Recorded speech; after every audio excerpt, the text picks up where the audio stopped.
Our next broadcast is a radio and television comedy series that ran for over 3 decades, from 1932 to 1955 on radio and from 1950 to 1965 on television. It won numerous awards, including the 1959 Emmy for Best Comedy Show, and is generally regarded as the high watermark in 20th century American comedy. Ladies and gentlemen, we present to you the Jack Benny Program on HOJO Radio. J-E-L-L-O! The Jell-O program starring Jack Benny with Mary Livingston and Phil Harris and his orchestra. The orchestra opens the program with Hooray for Hollywood from Hollywood Hotel.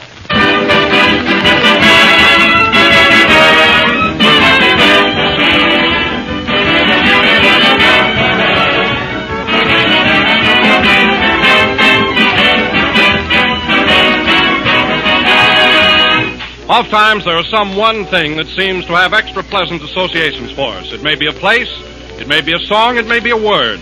For instance, a letter we received just the other day says, "The word Jell-O will always mean something special to me because it's almost the one dessert I can remember having as a youngster. I remember the picture of the Jell-O girl on the box. I remember Jell-O's bright party colors. I feel as if I'd grown up with Jell-O, and it's a friend I'll never forget." Well, we hope a lot of you feel that way about Jell-O. It has been America's favorite dessert for over 40 years.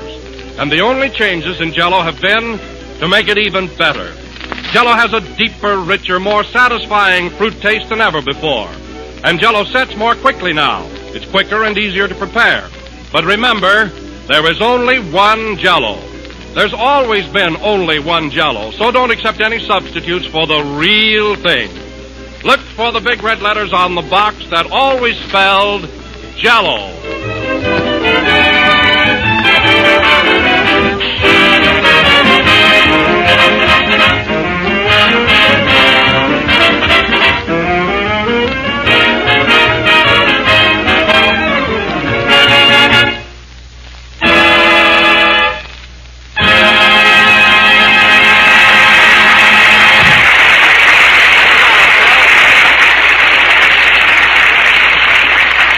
Hooray for Hollywood, played by the orchestra. Now, ladies and gentlemen, this being the first day of daylight saving time, we bring you a man who saves time, money, and old pieces of string, Jack Benny.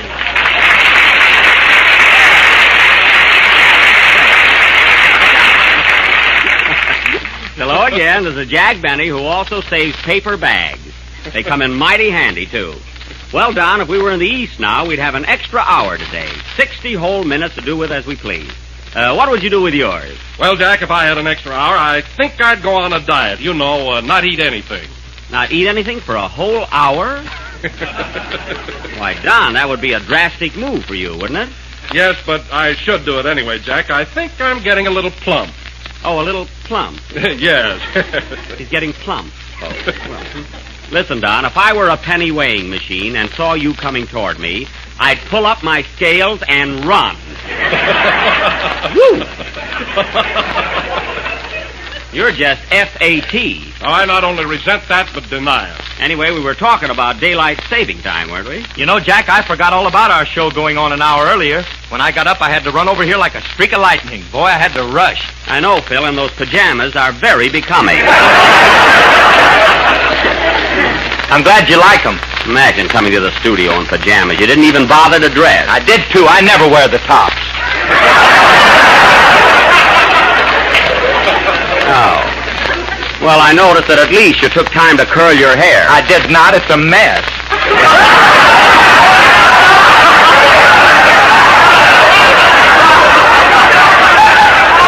Well, anyway...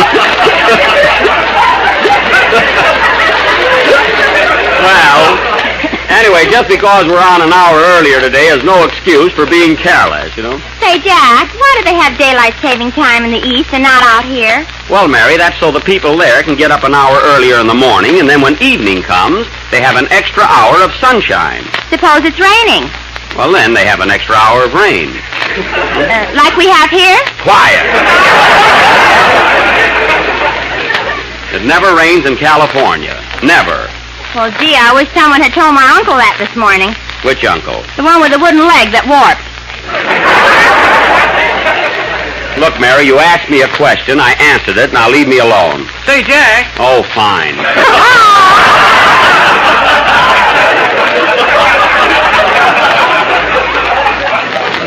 What is it, Kenny? You know, I can't understand one thing about daylight saving time. What's that? Well, this morning I set my watch 60 minutes ahead, and when I came to the broadcast, I was an hour too early. Why was that? Well, look, Kenny, you didn't have to set your watch ahead. That's only in the East. Do you realize you're the only person in the whole state of California that did it? Was there a prize for that? Yes, bend over.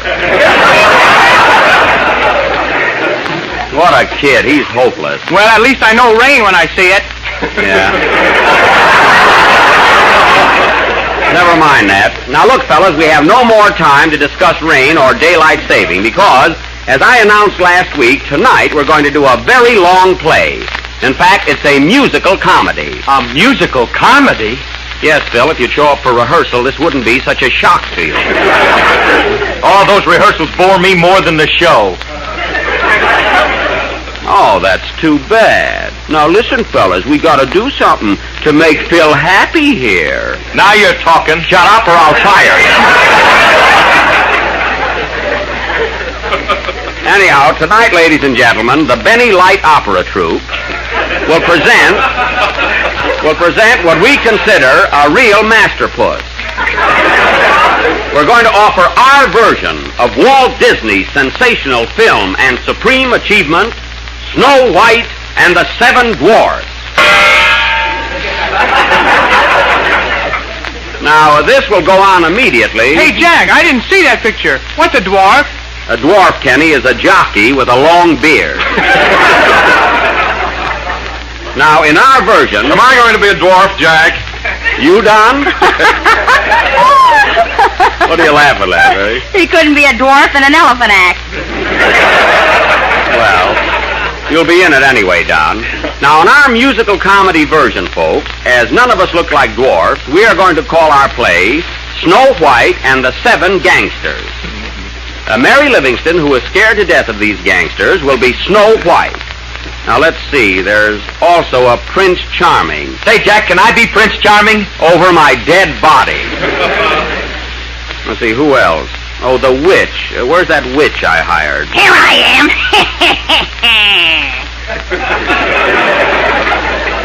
Gee, is she going to be my stepmother? Yes, and she's going to give you a poisoned apple. You stool pigeon. Quiet, you old bat. Now, our cast is complete. Except, where's Andy? Here I am, Buck. Am I going to be one of the dwarfs? No, Andy, you're going to be a gangster, not a dwarf. Shucks, and I went out and had my legs shortened. Leg shortened? How'd you do that? I glued them to a cheap pair of pants and went out in the rain. Now, the next one that says it rains in California, I'm going to hit him right over the head with my umbrella.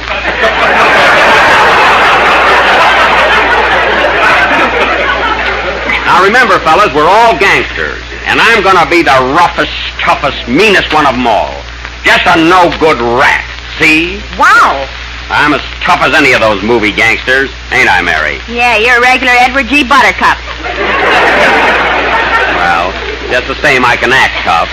Say, Jack, do we all have to be hard-boiled? Of course, Don, and you ought to get into the mood. Okay. Now, get this, ladies and gentlemen. You better rush down to your nearest grocer and get a package of Jell-O. See?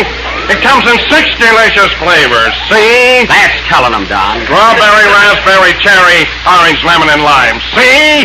That's it. I guess they see, Don. Now, folks, our play will go on immediately after Kenny Baker's song. What are you going to sing, Kenny? One song from the picture Snow White. One false song, now let us have it.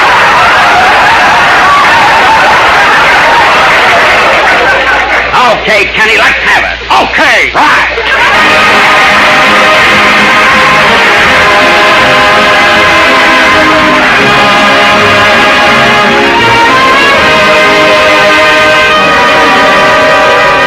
One song that has possessed me, one love thrilling me through, one song my heart keeps singing, of one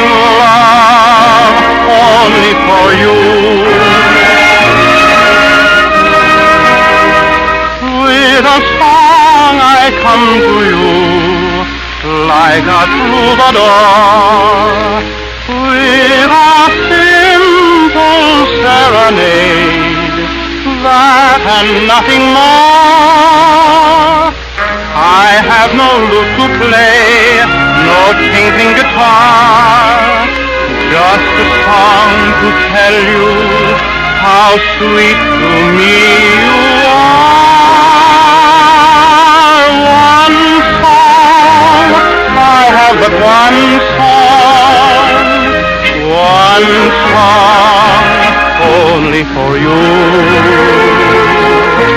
One heart tenderly beating, ever entreating, constantly true.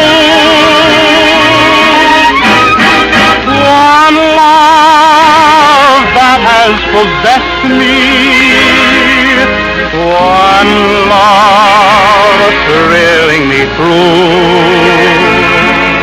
One song my heart keeps singing, of one love only for you. I have but one song for you. My song of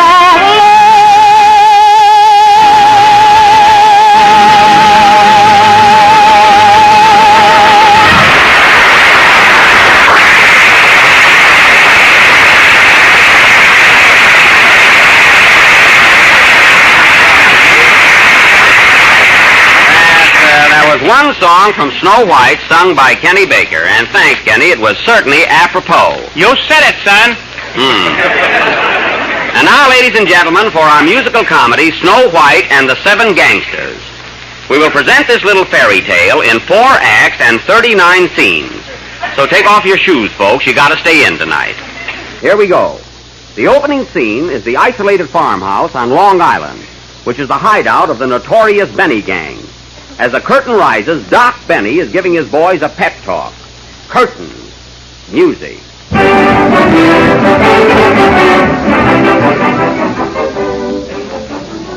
Now listen, men. We got a big job on for tonight. The biggest thing we've tackled since we cracked the mint. We're going to stick up the 12th National Bank. Do you get that? Yeah. I'll call the roll, see if we're all here. Sleepy. Here, Doc. Sneezy. It's you, Doc. Gesundheit. Happy. I'm right here, Doc, feeling fine and ready to go. He wears feather underwear, folks. Grumpy. Right here, Chief. But I'm afraid we're going to get caught this time. Oh, you're too pessimistic. Bashful. Oh, shucks, Doc, you know I'm here. Well, come on over here with the rest of us. Oh, gee whiz. A fine gangster. Now, let's see, who else? Oh, yes, Dopey. That's me, folks. And you're a fine crook, too, the way you waste your time. What do you mean? Well, I sent you out to pick pockets yesterday, and you wasted 2 hours on Fred Allen.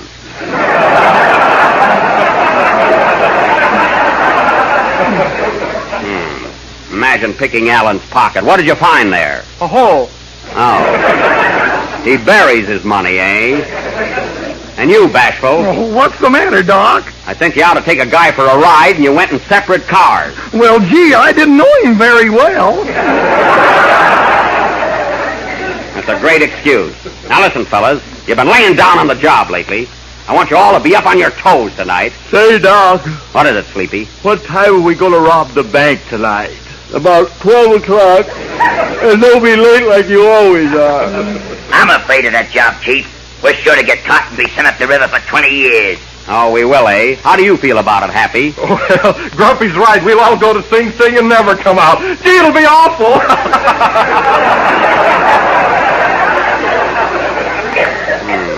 Certainly got a brave bunch of men here, scared of your own shadow. I'm not scared. I'm Dopey. You said it. Now remember, men, we got a big job on tonight, and we got to get some money. There's a payment due on our machine gun. So let's all work together. Just as soon as our supply of dynamite gets here, we'll go. Come in. Package of dynamite for Doc Benny. Sign here. Now, wait a minute. Is this dynamite good and strong? I think so. I had 2 arms when I started out. Goodbye. All right, men. Now, listen carefully. We'll meet tonight at exactly 11 o'clock in the alley right in back of the bank. Is that clear? What about you, Dopey? Do you know where we're going to meet? If I forget, I'll ask a policeman. All right, but leave your girl home this time. Now, remember, fellas, 11 o'clock in the alley behind the bank. And then do you know where we go from there? Where? Hi-ho, hi-ho, to rob the bank we'll go. I'll say we'll go and grab the dough. Hi-ho, hi-ho. Hi-ho, hi-ho, hi-ho, now don't be late, you know. We gotta work quick with a chisel and pick. Hi-ho, hi-ho. Hi-ho, hi-ho, hi-ho. I'm sleepy, that I know. And I'm so shy I nearly die. Hi-ho, hi-ho. Hi-ho, hi-ho, why don't you eat Jell-O? Just try a dish, it's so delish. Hi-ho, hi-ho. Hi-ho, hi-ho, hi-ho. To rob the bank we'll go. I'll take her blow and grab the dough. Hi-ho, hi-ho, hi-ho, hi-ho, hi-ho. Now don't be late, you know. We gotta work quick with a chisel and pick. Hi-ho, hi-ho.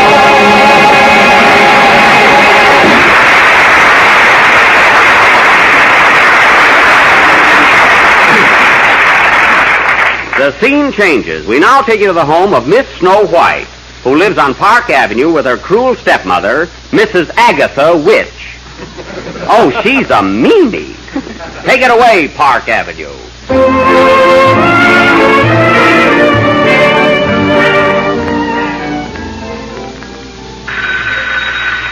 Hello? Who? No, she can't talk to you, and don't be calling up here anymore. Goodbye yourself. Who was that, stepmother? That was your boyfriend, Prince Charming. A friendship. Now listen, Snow. I don't want you to go out with him anymore. He's just after your money. So are you. Well, I saw you first. Now, don't you dare to leave this room, you little brat. Isn't she awful, folks? Shut up. Oh, why is my stepmother so cruel to me? Is she jealous of me perchance, or is she jealous of me good looks? I haven't. She's just a rat. Oh, where is my Prince Charming? If he would just come and take me away, I'd be so happy. He'll be here, folks. That must be Prince Charming now. Here, Prince. Here, Prince. Come in. Aw, Prince Charming. Hello, Snow White.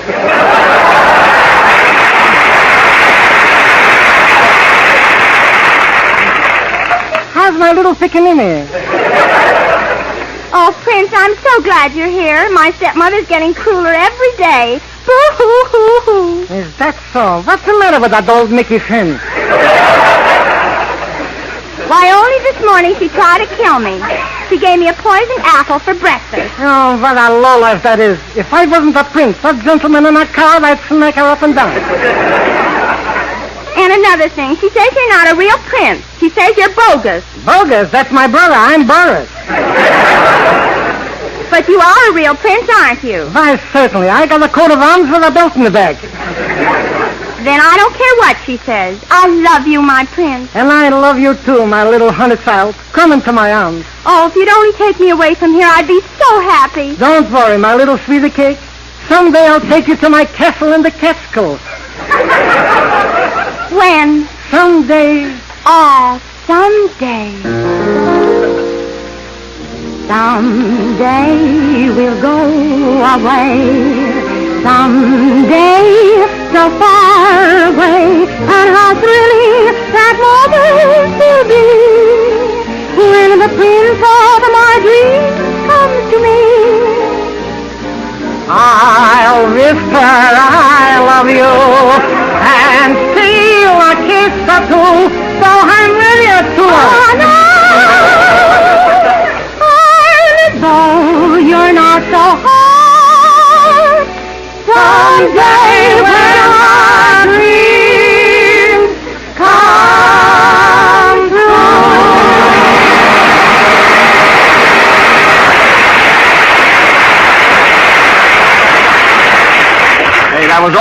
wasn't it, Bo? Well, goodbye, darling. I have to go now. Where are you going, my prince? I'm going to take a ride in the park. Wait, I'll see if my horse is outside. Hi-ho, Silverstein!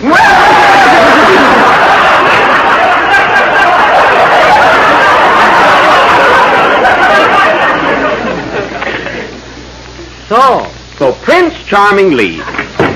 The door opens, and in walks the wicked stepmother, and says, Snow White, who was that in here singing? Lawrence Cabot. Well, he's slipping. I know it was that Prince Charming, and I told you never to see him again. But I love him, stepmother. He's so handsome and romantic. I'll put a stop to this affair, you little fool. Here, have an apple. Don't take it, Snow White. It's poison. Stay out of this, you kibitzer. He's right, stepmother. This apple is poison. It is not. Then why is that worm waving a red flag? You see? I'll make you eat it. Come here, Snow White. No, I'll run away from home. That's what I'll do. I'll run away from home. Stop! No, I'll never see you again. Goodbye, stepmother. Goodbye, worm. Goodbye. So little Snow White runs away from home. And 2 days later, we find her lost in a dense forest somewhere in Long Island.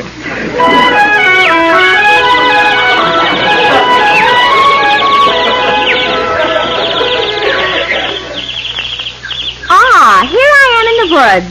And look at the animals following me. Oh, see the pretty birds. Hello, bird.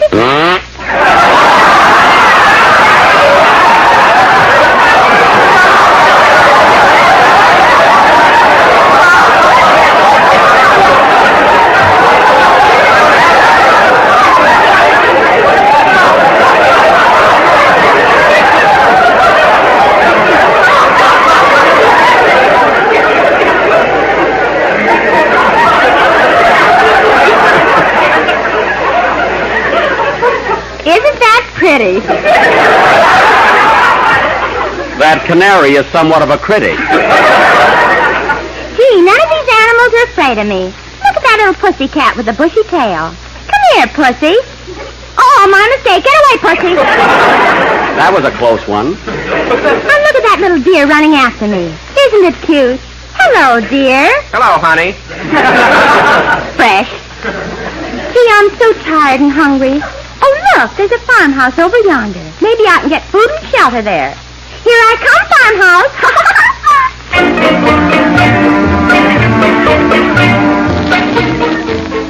All right, men.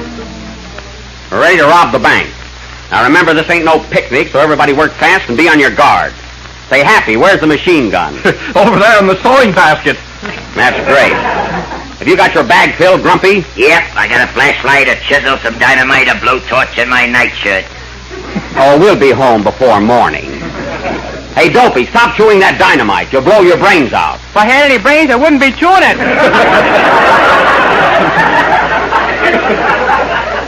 Well, we're all set now. Wait a minute, where's Sleepy? Hey, Sleepy, wake up. Oh, gee whiz. Bashful, what are you blushing about? Well, look at Sleepy smiling. He must be dreaming about a girl.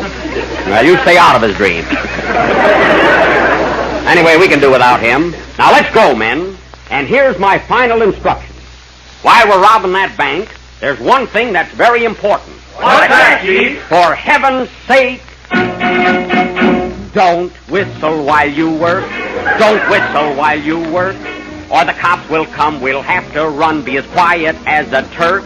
You be quiet as a mouse. But I couldn't make it rhyme. Now come on, boys, and make no noise. We haven't got much time. Now remember, each of you, We know what we must do. now you must be still. I know I will. La la la la la la la la. Don't whistle while you work, or the cops you're bound to hurt. They'll get their man, put it in the can. Don't whistle while you work. Now don't forget.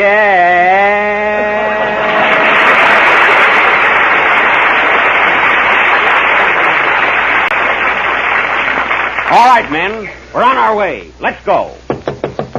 Wait a minute. I knew it. It's the cops. The cops? Gee, I bet they give us life this time. Quiet. I'll handle this. Come in.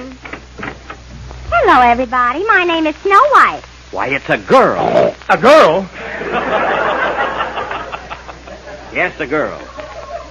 What do you want, Snow White? Gee, I thought this was a farmhouse. Aren't you all farmers? No, we're not farmers. We're bandits. And right now we're going out to rob a bank. Rob a bank? Oh, you mustn't do that. Why not? It's naughty. Oh, it is. Did you hear that, fellas? It's naughty. Come on, men. Tie her up and throw her in the cellar. Throw me in, too. Grab her, men. Now, wait a minute, Chief. She can't harm us. Well, we're not taking any chances. Tie her up. But why do all you nice boys want to rob a bank? Don't you want to get into heaven? Yes, but we want to get into the bank first. Now, scram. She's right, Doc. Let's call the whole thing off. I'm in favor of it. Yeah, maybe I can get my old job back again. Your old job back? What did you do? I was a good humor man in a tough neighborhood. Oh. And I used to be an orchestra leader. That's a lie! What were you, Dopey? I used to be a phrenologist. A phrenologist? What's that? I don't know. That's why I quit. Fine bunch of gangsters I've got. Now listen, Snow White. You listen to me, you big bad man.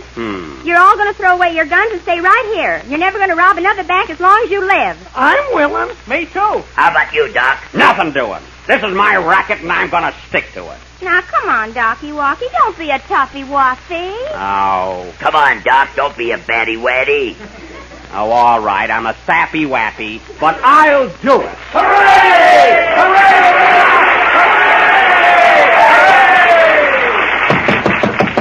Come in. Snow White, I'm so glad I found you. I've been looking all over for you. Prince Charming, I knew you'd come. Hooray! Come, my little Snow White. We'll go back yonder to my castle and live happily ever afterwards. At last, at last. Someday we'll go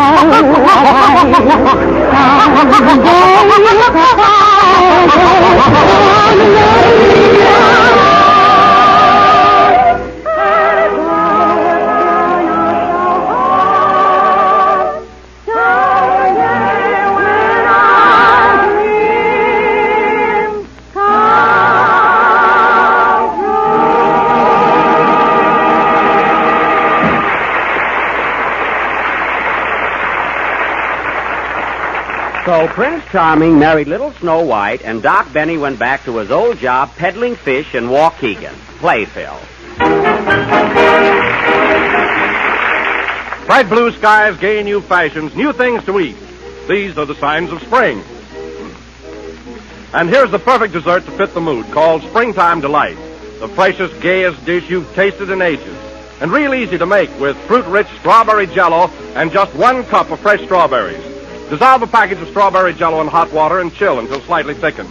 Sweeten 1 cup of sliced fresh strawberries with a 1/4 cup of sugar, then add the berries to the thickened jello. Turn into a mold and chill until firm.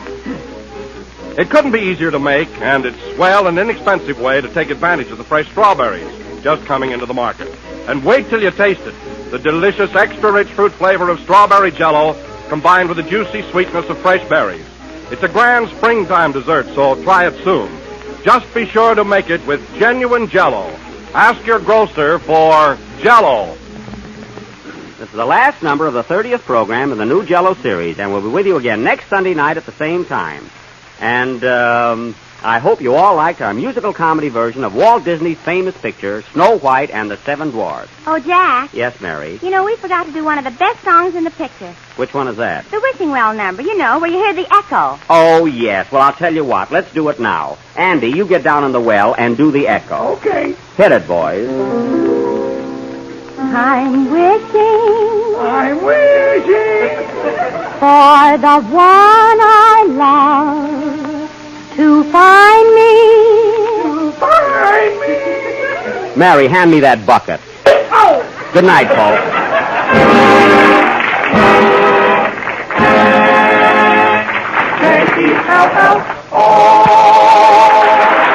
There's an important announcement. Starting this week, Robert L. Ripley's Believe It or Not program will be heard Tuesday night instead of Saturday over most of these same stations. Be sure to see your local paper for the new time. This is the National Broadcasting Company. You're listening to HOJO Radio. More classic old-time radio coming your way next. H-O-J-O. The Jell-O program starring Jack Benny with Mary Livingston and Phil Harris and his orchestra. The orchestra opens the program with Latin Quarter from Gold Diggers in Paris.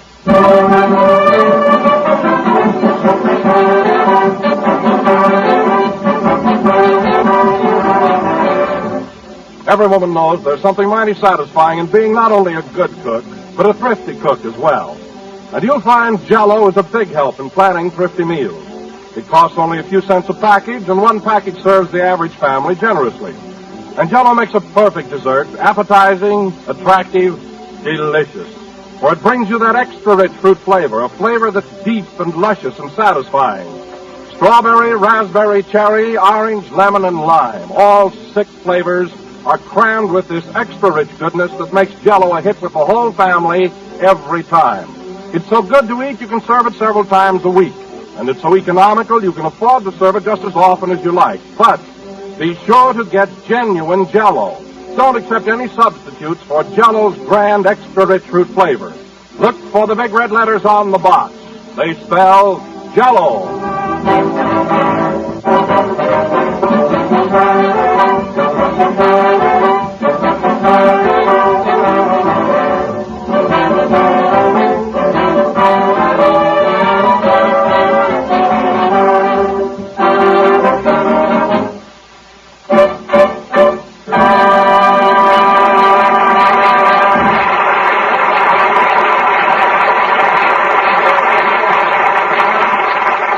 Latin Quarter played by the orchestra. Now, ladies and gentlemen, this being our next to the last broadcast of the season, we bring you a little man who had a busy year, Jack Benny.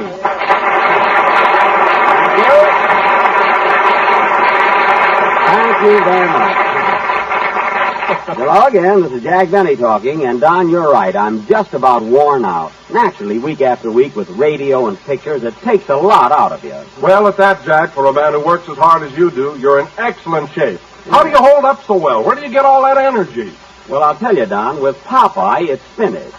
But with me, it just comes natural. Of course, I do have an egg malt now and then, you know. Oh, but no kidding, Jack. It's really amazing how you keep in such good condition. Oh, it is, Don, it is. Well, only this morning, when I was shaving, I looked right square in the mirror and I said to myself, Jack Benny, how do you do it?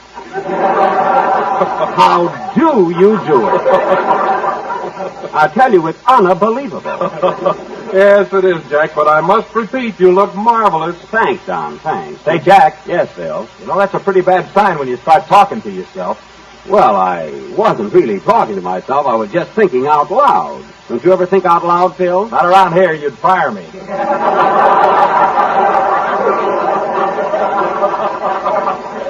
Now, wait a minute. This is a free country and a free program.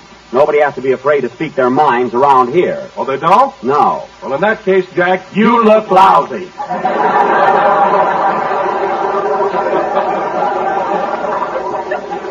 Now, don't you chime in, Harris. After the carousing around you've done, you don't look so hot yourself. I don't know about that. Why, only this morning when I was shaving, I looked right square in the mirror and said to myself, Phil Harris, you're cute.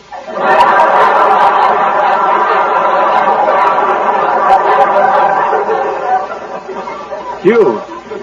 I'll bet you look cute first thing in the morning, huh? I do after I take the curlers out of my hair. Listen, Phil, any man that would put curlers in his hair before going to bed, well. What do you think of that, Don? Don't look at me. I wear a chin strap.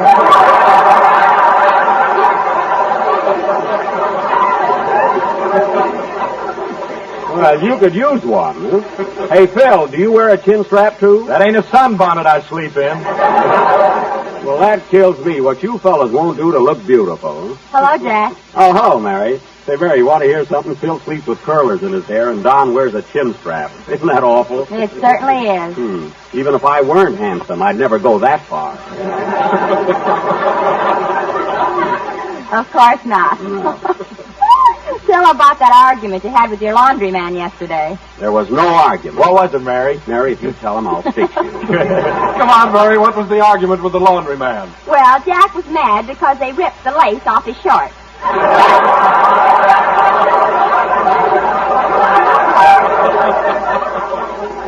That wasn't lace. They were just frayed at the bottom. What were they afraid of? Well, just to think of answering that makes me ill.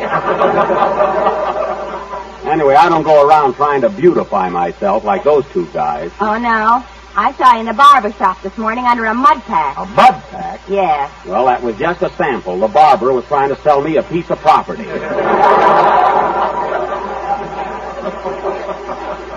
I hope he had better luck than the bootblack. Is that so? Every time he'd go to shine your shoes, you'd sit on your feet. Well, I had on black shoes and white socks, and I wanted them to stay that way. Oh, hello, Kenny. Hello, Jack. Oh, boy, am I all in. I tell you, I'm exhausted. Wow! Kenny, if you're exhausted, you don't come in here like a cyclone. Now come in again. Okay. Hello, Kenny. Hello, Jack. Am I all in? I tell you, I'm exhausted.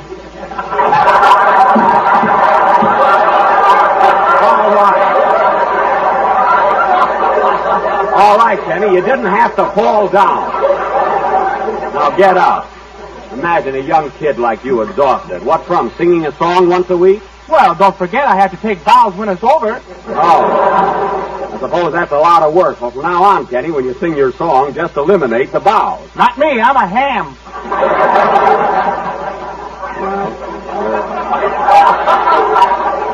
Well, you're certainly getting to be, and it's not nice. You ought to be ashamed of yourself, huh? You should talk. Yeah? You're so hammy, your eyes look like 2 fried eggs. Well, they're large, if that's what you mean. I've always been told I have very big and expressive eyes. In fact, I often use a soup bowl for an eye cup. I really do. Huh? No, really, I do. Huh? I think you have lovely eyelashes, too. Thanks, Phil, but they're nothing now. You should have seen the long eyelashes I had when I was a kid. How long were they? How long? They used to call me Cowcatcher. That's how long. Oh, I was the envy of the whole neighborhood. You know, Jack, it's too bad you haven't got those long eyelashes now. Why? You could pin them back over your head. Yes, I could. Of course, every time I'd wink, I'd tip my hat. That's the only problem. It was a silly routine. No kidding. Say, Jack, I don't like to horn in, but I don't think I'm so bad looking myself. No, you're not, Kenny. In fact, you're quite attractive. I'll say. Why, only this morning when I was shaving, I looked right square in the mirror and I said to myself, Kenny Baker, there's no getting around it. You're the nut. Well, Kenny, you were right. But you know, fellas, I think we ought to stop. I think we ought to stop all this bragging. Oh, no, not till I've had my inning, Jack. I think I'm handsome, too. You do, Don? Why, yes. Only this morning I looked right square in the mirror and said to myself, Don Wilson, why don't you run down to your nearest grocer and buy a package of Jell-O? It comes in 6 delicious flavors: strawberry, raspberry, cherry, orange, lemon, and lime. And did you do it, Don? I didn't have to. My pantry was full of it. Well, then sing, Kenny, while we're in such a happy mood. Wait a minute. Come in. Mr. Benny? Yes? Don't you think I have beautiful eyes?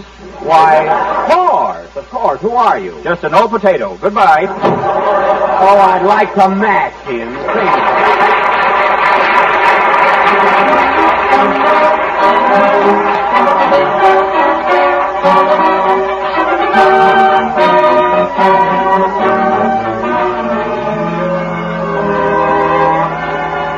Let me whisper I love you while we are dancing and the moon's aglow. Let me whisper I love you while we're romancing. Let me murmur low. We're meant for each other. Here under the palms, oh, let me whisper I love you. You're so entrancing, dancing in my arms.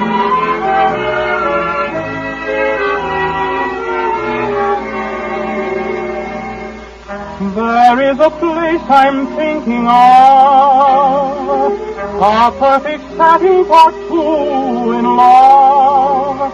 In its amorous atmosphere,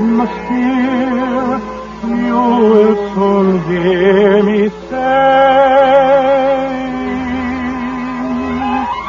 oh, let me whisper, I'll whisper I love you, while we are dancing along.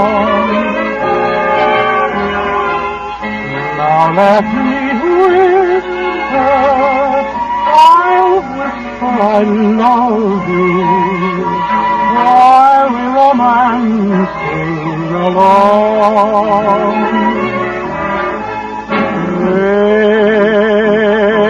We're meant for each other, here under the palms.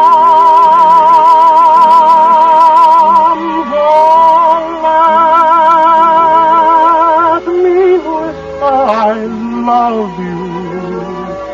You're so entrancing, dancing in my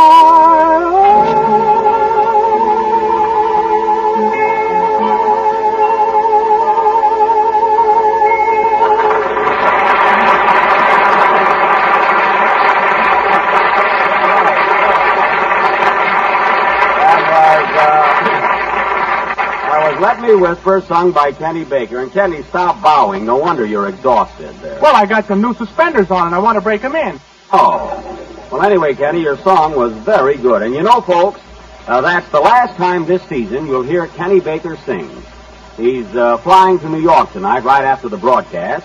And Wednesday he sails for England, where he's going to make a very important picture for Alexander Korda. What's it going to be, Kenny? I'm going to play the leading role in The Mikado. Well. Oh, that's swell, Kenny. Congratulations. I say, that's marvelous. The Mikado. I know you'll be great in it, Kenny. I hope so. Yeah. Say, Jack, what's a Mikado?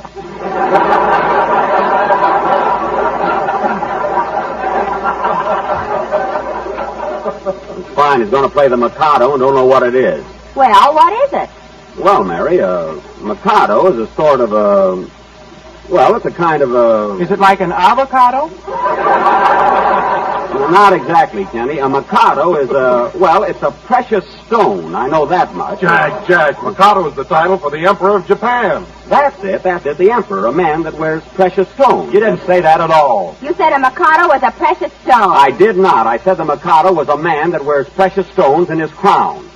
And I'll leave it to anyone that wants to work on this program next year if I did.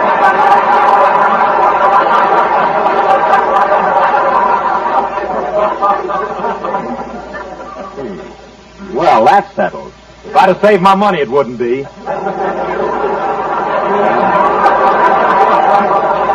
Oh, you saved your money, Harris. You always talk about spending, but you've got the first dollar you ever earned from me. That's blood money. I always save that.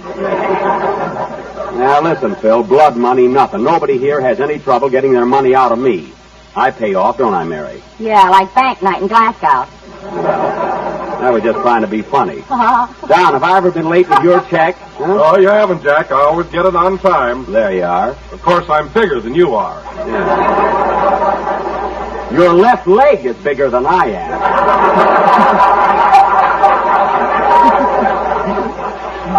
But anyway, that has nothing to do with it. Jack always puts my salary under 3 walnut shells, but I never guess the right one.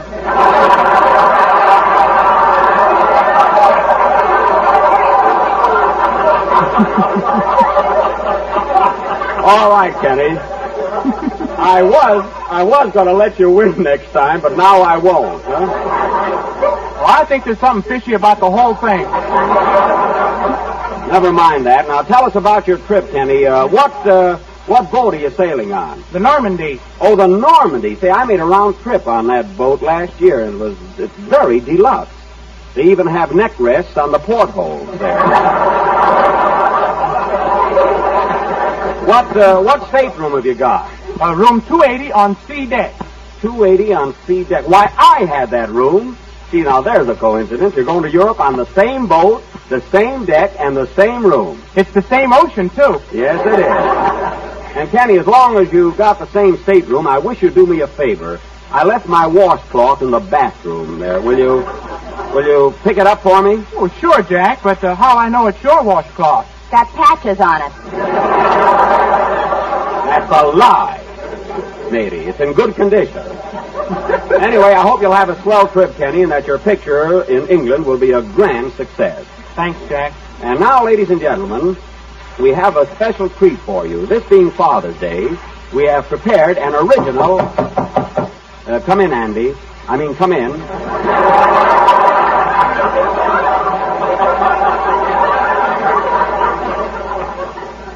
Hiya, Buck. Why, Andy Devine, of all people...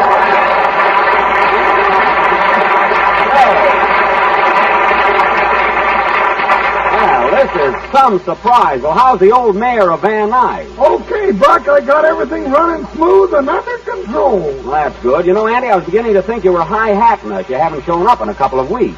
Well, I've been pretty busy at the city hall, and besides that, I just put on a big beauty contest. Oh, a beauty contest. Well, there are a lot of pretty girls out in the valley. Yep, and you know, Buck, during the contest, Pa got slapped 3 times. Your Pa got slapped, eh? Was he one of the judges? No, he was just standing there. Oh. So he was acting up again. Where was your Ma at the time? She was third from the end, Miss Pasadena. Well, there's certainly a lot of excitement being a mayor. Oh, say, by the way, Andy, Kenny won't be here next Sunday. He's leaving for England. Well, doggone, that's a surprise. Say, Kenny, can I take your place singing next week? Sure, Andy. Glad to have you. Hold on there. I got something to say about that. I'm afraid we can't use you, Andy. Your voice isn't that good. Oh, now, wait a minute, Buck. Did you ever hear me hit a high C? Only when you're talking. But I think we can manage next Sunday without a solo from you. And now, folks, getting back to our play, as I started to announce, this being Father's Day, tonight we are going to present an original drama entitled Back Home in Indiana, or Clem Benny's Children. Now, I will play the part of Clem Benny, the father, and Mary Livingston will be my loving, loyal wife. That's me. Yep. We've been married nigh on to 40 years, and she still feels the same about me as the day we were married. You said it. Oi! All right, sit down, Ma, and wait for the play.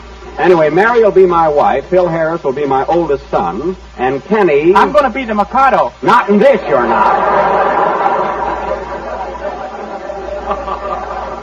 You're going to be my youngest son. We also have a married daughter, and as we're short of actresses, Andy Devine will... Now, wait a minute, Buck. Remember the dignity of my office. Oh, we got to have a girl, Andy. I can't have all sons. This house will look like the Elks Club. Oh, shucks, I don't want to be a girl. Now, get into your dress, Your Honor, and shut up.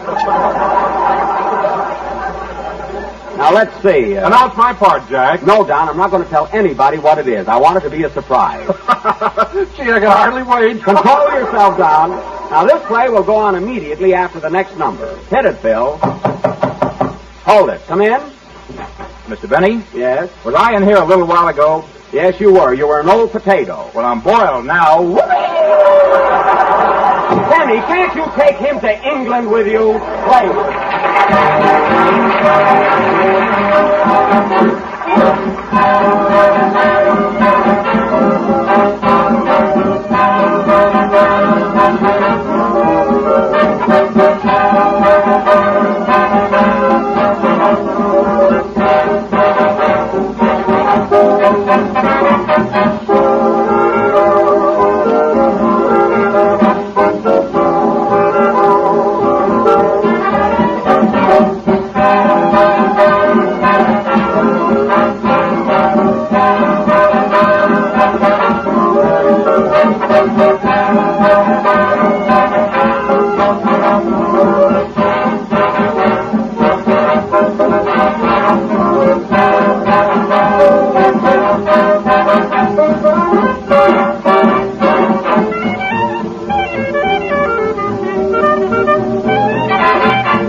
That was What Do You Hear from the Mob in Scotland, Plaid by Phil Harris and his orchestra.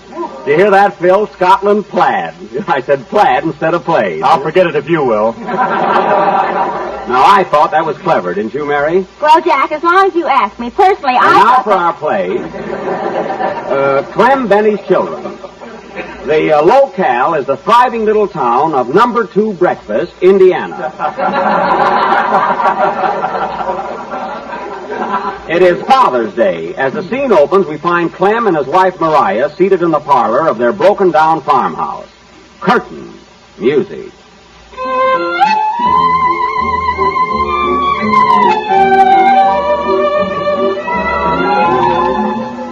Yum-dum-dim.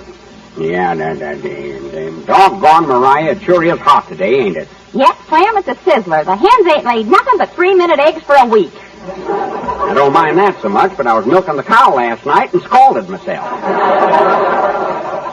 We sure could do with a little rain around these parts. I'll say we could. We had an awful dry spell around here. I was out in the pasture this morning and found 4 camels. Was there any Shriners on them? No, they left town. But I think it's going to rain pretty soon. How do you know? I just got a buzz from my rheumatism. Say, Ma, I wonder what's keeping the children. They ought to be here by now. Oh, don't be impatient, Clem. Remember, they got a long ways to come. That's right, but I haven't seen them for years, and I'm mighty anxious. By the way, how many children have we got now? Well, let's see. There's Philip, our oldest boy. He's a musician. A musician? If he's a musician, Stokowski is a Fuller Brush man.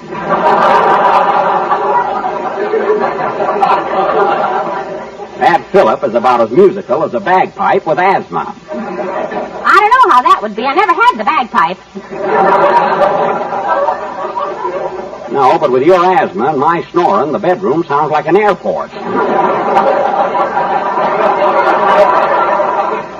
Who else is coming, Ma? Well, there's our youngest son, Kenneth. He's a movie actor out in Hollywood. Oh, in the flickers, eh? That boy is just plain dumb. How did he get to be an actor? What else do you need? I resent that.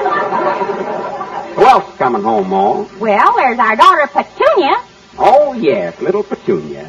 Doesn't seem possible. She's been married 2 years. Well, it's darn nice of all our children to come home on Father's Day. Wish they'd hurry and get here. Say, that must be one of our kids at the door now. Must be. The wolf went to Atlantic City for the weekend. I don't blame him in this heat. Come in. Hello, Ma. Hello, Pa. Happy Father's Day. Philip, my boy. Welcome home, my son. Here, Pa, I bought you a present. It's a combination safety razor and fountain pen. Thanks, son. I'll sit right down and write myself a lather.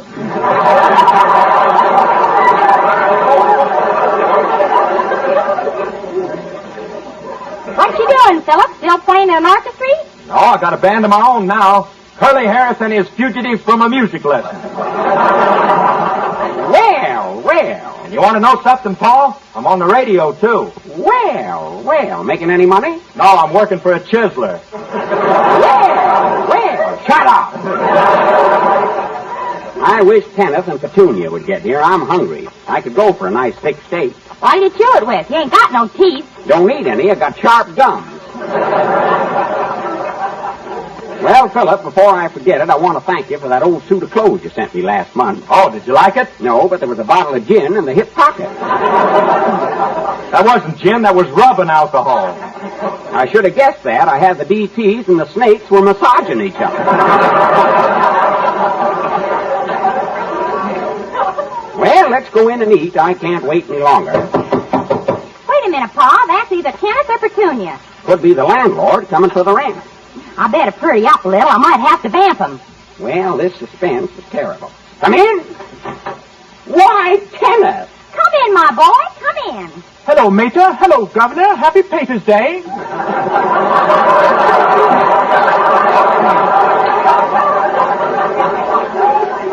Pater's Day? The brat's going Hollywood. Well, Mother, how about a maternal kiss for your offspring? You hear that, Ma? He wants a kiss. Comes near me, I'll plug him. Don't blame you. Go on, son. Take off your beanie and sit down. You're a movie actor, eh? Yes, Father. The cinema has beckoned, and I have heeded its call. Why, you little... Hold one more. Don't throw them out till I get my present. Come clean, son. What did you bring me for Father's Day? A cravat. That's cravat. Oh. Well, open up the package. Here it is. A cravat? I don't see nothing there but a necktie. Well, lift it up. It must be underneath.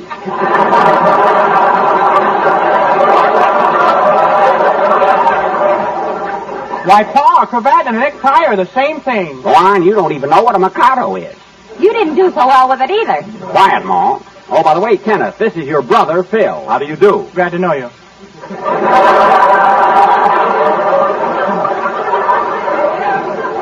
You two ought to get together sometime. Come on, let's eat. My stomach's emptier than a theater when Fred Allen was playing vaudeville. Fred Allen? Who's he? Oh, some hillbilly goes around selling toothpaste.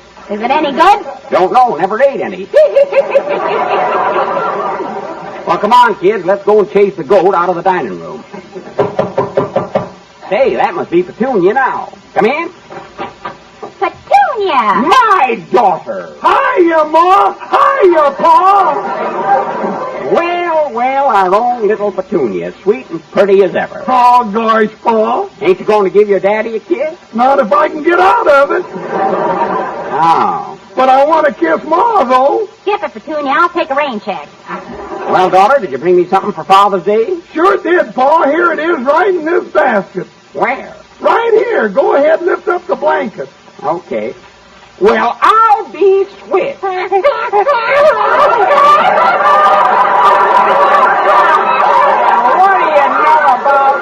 A grandson. Coochie.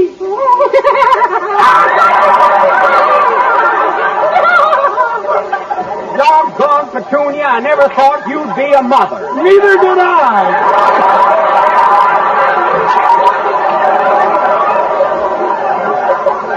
He sure is a cute little rascal. What's his name? Donald. Oh, hello, Donald. Goo. Hey, Mariah, look at our little grandson. Isn't he a cute baby? Some baby's got an inner tube for a teething ring. He sure has. Well, now that we're all here, let's go in and eat. Come on along, Petunia. I'm starved. Oh, wait a minute, Paul. I want to go upstairs and shave. Oh, you can shave later. Let's go in the dining room. Hey, wait a minute. What about me? Did you hear that, Petunia? The baby said something. Why, those are the first words he's ever spoken. I'm sure glad he can talk. So am I. I'm sitting on a safety pin. Oh, the poor thing. Come here to Grandpa. Shut up, John. You're making a fool of yourself. Play, Phil.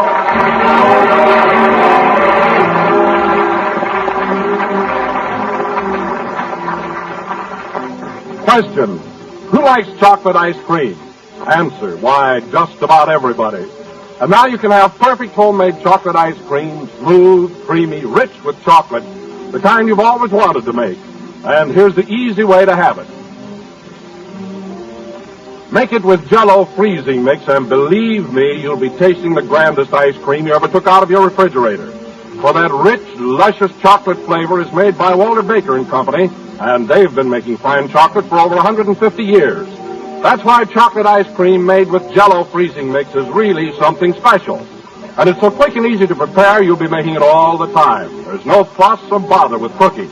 Just open the can, add milk and some whipped cream, pour into your freezing tray. Stir only once during the freezing process, and you'll get 6 servings of swell ice cream. Mellow and smooth with a creamy texture that's just grand. Jell-O freezing mix comes in 6 luscious flavors: chocolate, vanilla, maple walnut, and fruit flavors that are real fruits in their own sweetened juices: strawberry, tutti frutti, and orange pineapple. So treat the family tomorrow night to ice cream with that old-fashioned homemade goodness. Ask your grocer for Jell-O freezing mix. We're a little late, so good night, folks.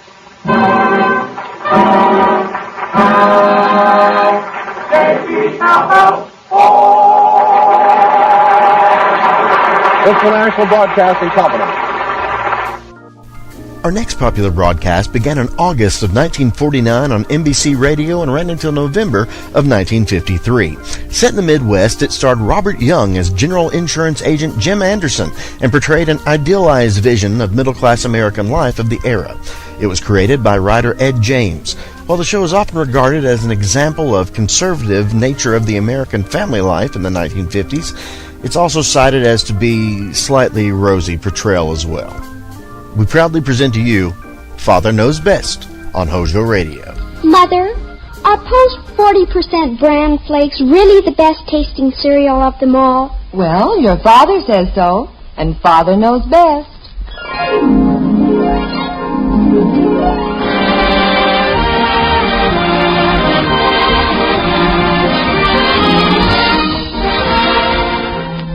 Yes, it's Father Knows Best, transcribed in Hollywood, starring Robert Young as Father. A half-hour visit with your neighbors, the Andersons. Brought to you by America's largest-selling bran flakes, Post 40% bran flakes, and by Instant Postum, the good-tasting drink that's entirely caffeine-free.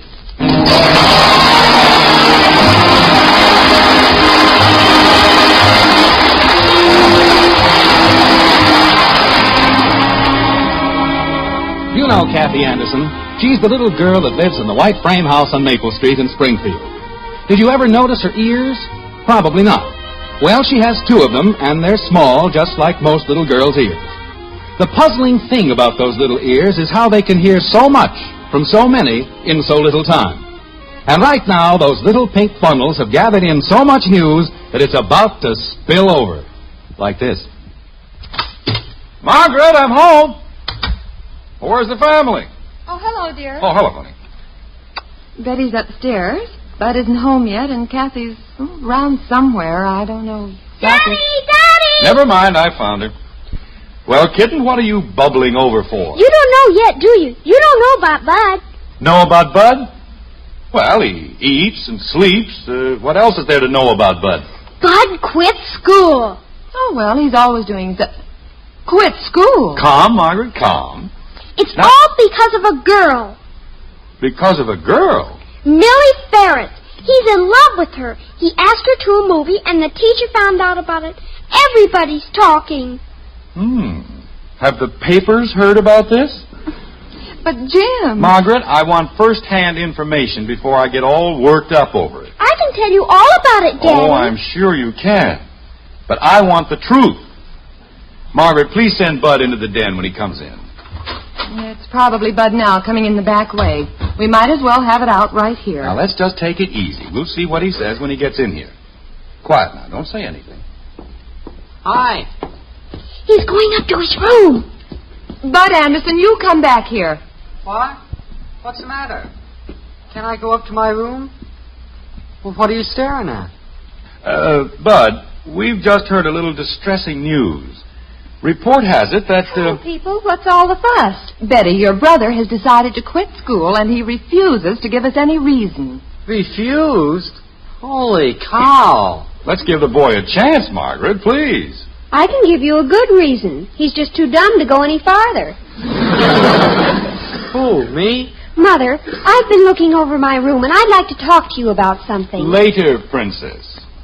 Now, Bud, you might as well get it off your chest. Mother, Kathy's got about 50 dolls in our room. I haven't got room to breathe. Betty, later. All right, Bud? Okay, so I quit. It was on account of that Millie. Millie Ferris? Yeah, she sits between me and Don Curry. So? Well, I wrote a note to Don asking him if he could go to the movies with me tonight. And the teacher saw me handing the note to Millie so she could hand it to Don. And the teacher thought you'd written the note to Millie? Yeah. I forgot to put Don's name on it. So the teacher took the note and read it to the class. Big laugh. Didn't you explain you meant the note for Don? Sure. What happened then? Big laugh. Well, the whole thing is very silly. Well, it's not silly at all. At noontime, did I get it? All the guys were kidding me, saying I'm in love with Millie, saying I'm a sweetie pie. Well, that's not good. Not good at all. I didn't go back this afternoon. I'm never going back. Now, Bud, you can't give up your whole education because of a little embarrassment. How do you think Millie feels about it? She thinks it's great. Why don't you marry the girl if you're so crazy about her? Oh, who asked you anything? Well, dear, what are you going to do? Well, it's obvious Bud can't make any headway at school. That girl chasing him. You know how shy he is. Yes, I know. So, if you don't go to school, what do? You go to work. We'll have to find Bud a job. Hey, Dad, you really mean that? Jim Anderson. I mean it. Oh, boy.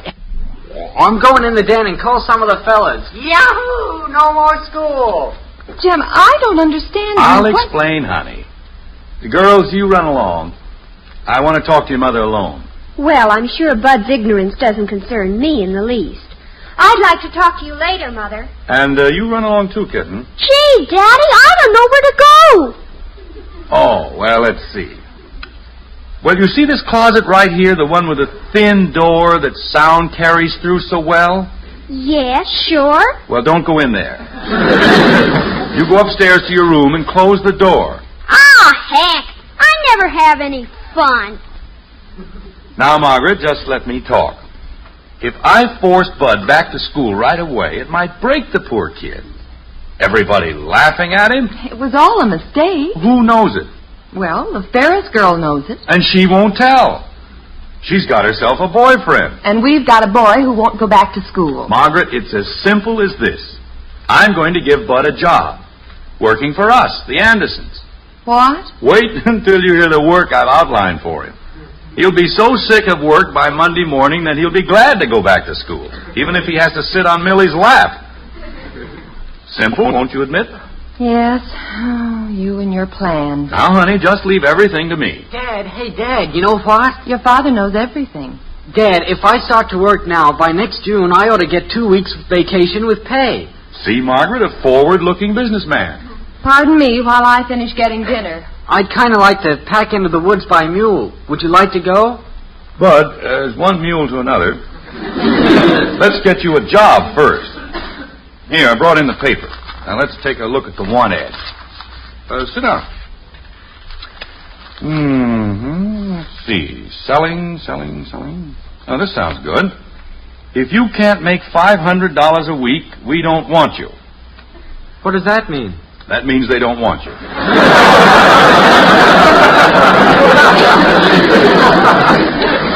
Let's see. Maybe something in the industrial line. Well, here's a big-paying job. Say, this might be it. Equipment analyst, able to analyze requirements, prepare cost estimates, select and purchase machines, and process markups for jig assembly. Sounds good. Yeah. Oh, too bad. What? Must have car. That lets you out. Yeah. Let's see. Wanted, young man, strong, ambitious, wide awake. Yeah, let's see what else there is in here. Bud, I've got an idea. What? How would you like to make $2 a day and room and board? $2 a day and room and board? Holy cow, where could I get a job like that? Right here. General handyman for the Anderson household. Only until you get something better, of course. Oh, but gee, Dad, what's there to do around here? Plenty. The house needs a lot of repairs. The driveway's in bad shape. There's a lot of digging to do. I'm sure your mother will find plenty of things. Oh, you'll be busy, all right. What do you say? When do I start? Well, today is Thursday. How about tomorrow morning? That'll give you Friday and Saturday this week, $4. Why can't I start tonight? Now, don't get over anxious, Bud. You'll have to get up about 6 in the morning, you know, in order to get ready to start at 8. Gee, I'm going to call Joe Phillips and tell him about it. I think I'll start tonight, though, if I can. Daddy? Kathy, what are you doing here? Is Bud really going to work for us? Kathy, you've been eavesdropping, haven't you? No, I was listening by the window. Oh. I got a job already, Joe. Working for my dad. Is he going to be a hired man for the whole family, Daddy? We'll see, Kathy, we'll see. $2 a day and board and room. Father? Just a minute, Princess. Oh, I don't know, Joe. I wouldn't want to ask him. Why don't you call him later and ask him?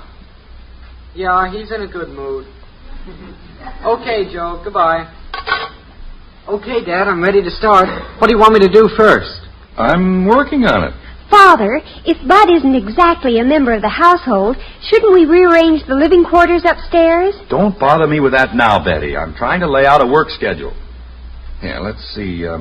Tomorrow, attic and storing records. Daddy, Could I have him work for me a little while Saturday afternoon? Kathy, go play with your dolls. That's another thing. There are at least 50 old dolls cluttering up our room. Will you please go away? Jim, children, dinner's nearly ready. Hey, Mom, I'm working. I'm sure I don't share your enthusiasm. And you'd better get ready for dinner. Dad, why couldn't I work from 6:30 to 10:30 tonight? There's another $1 right there. I haven't got anything for you to do tonight, Bud. Mom, you got any odd jobs that I could do? It would look very odd to see you doing any job. Betty. Maybe I could clean out the refrigerator. You cleaned that out last night, but good. Quiet, kids. I'm trying to think. Wasn't even a piece of celery left. Children. Now listen, Bud. Here's tomorrow's work program for you. Okay. I want you to dig a 4-inch pit around the incinerator, about 10 feet in diameter. I want to put brick in there a little later. Yeah? Then what? Well, that's quite a job. But after that, well, there must be about 5 cubic feet of ashes in that pile out there. Spread those ashes thinly over that big bare space by the fence. Got that? Yep, then what?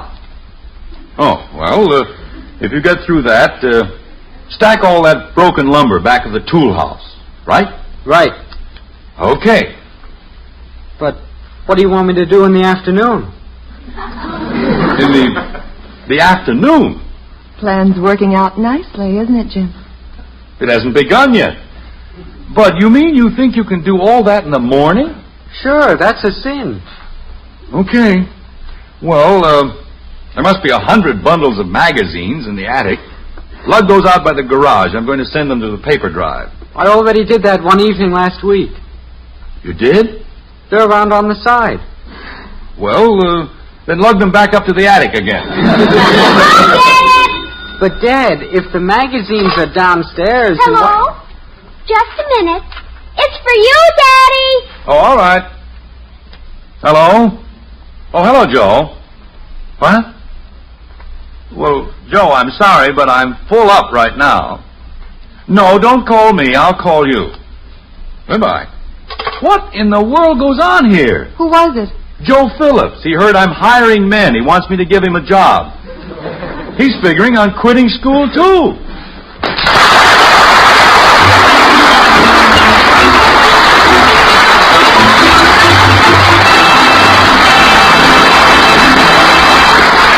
Well, how is Papa going to solve this family problem? With a payday in sight, Bud has turned into a real ball of fire, brimming over with vim and energy. And no two ways about it, that's a mighty fine way for anyone to feel. Yes, life is swell when you feel well. And that's one good reason why so many folks rely on the important keep regular benefits of bran. Only in the past, this cereal may not have been all you asked for as far as flavor was concerned. But that's been changed. Now you can enjoy all the benefits of bran in a cereal that's right up there in flavor. For something wonderful has happened to bran.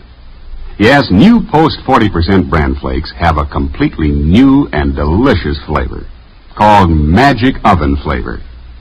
They have a new crisp texture, too. And it's these two advantages, marvelous flavor and texture, that makes so many folks say new Post bran flakes are one of the best tasting cereals ever. So serve new Post bran flakes in your home and know that your family will get their ounce of prevention, their keep regular benefits, in a cereal they'll truly enjoy eating. Well, that's the whole simple story, which I hope will persuade you that Post 40% bran flakes is the cereal you want to serve regularly. For goodness sake, eat Post bran flakes. So good and so good for you. Be sure to buy new Post 40% bran flakes. America's largest citizen is having a hard time keeping the young fellow supplied with enough to do. He's that efficient. Well, he's been working there a day and a half. It's almost noon on Saturday now, and Jim Anderson is in the kitchen talking to Margaret. It's a kind of worried talk, like this. Honey, there must be something you can have Bud do until I can think of something. You and your plan. Well, it has to work out. Have you had him wash the windows yet? Twice. Oh, no. I can't understand the boy's energy. He acts like a maniac. Will you get that, Margaret? If it's another kid asking about a job, I'm not hiring today. Hello? Just a minute. It's for you, Jim. It's not a boy. No. Hello? Yes, Mrs. Pembroke. What other boys do is no concern of mine. I don't see how I've established any precedent whatsoever. I assure you that my boy will be back in school Monday morning on schedule. Now, what your boy does is strictly up to you and him. Goodbye. I've got to get him back to school Monday. Mrs. Pembroke's boy wants to quit school now. That makes about the 5th. And everybody blames it on me. I didn't know Bud was so popular. It seems your son is a leader of men. Well, he's certainly not a follower of women. Hi, Mom. Hi, Dad. I'll go wash up for lunch. Oh, Bud, don't you think it would be a good idea to maybe take Saturday afternoons off? And lose $1? Heck no. What do you want me to do this afternoon? I'll let you know at lunch. Okay. Want me to do anything about lunch, Mother? No, thanks, dear. It'll be ready in a minute. Sit down and console your father. Have you made up your mind about Bud's room yet? Betty, I can't ask Bud to give up his room. I promised him room and board. Where would he sleep? He could put a cot in that little room over the garage. It's nice and secluded and quiet. That's an idea. I think I'll move in there myself. Oh, Father, don't be so utterly slapstick. That room of Kathy's and mine is so crammed with doll buggies and dolls and dollhouses, it's like living in a toy shop. Betty, I've told you that Kathy and Patty Davis are having their doll show and parade this afternoon. All those things will be out of your room by tonight. So next week it'll be something else. She'll probably have a hamster farm in there. Jim, if you should insist that Bud move to the room over the garage, the discomfort might cause him to dislike his job. Oh, I hate to do it. It would be a real blow to the boy. Giving up his room for a cubby hole in the garage. It's for his own good. It might solve your problem. All right. But let me handle it. Betty, you casually mention it at lunch, and I'll take over from there. I'll do it gently. I don't want to hurt him. Good. Now, Kathy can have Bud's room, and at last... Who can have whose room? We'll discuss that later, kitten. Okay. Have you heard the latest news? I hope so. Millie Ferris claims she's going steady with Bud. What?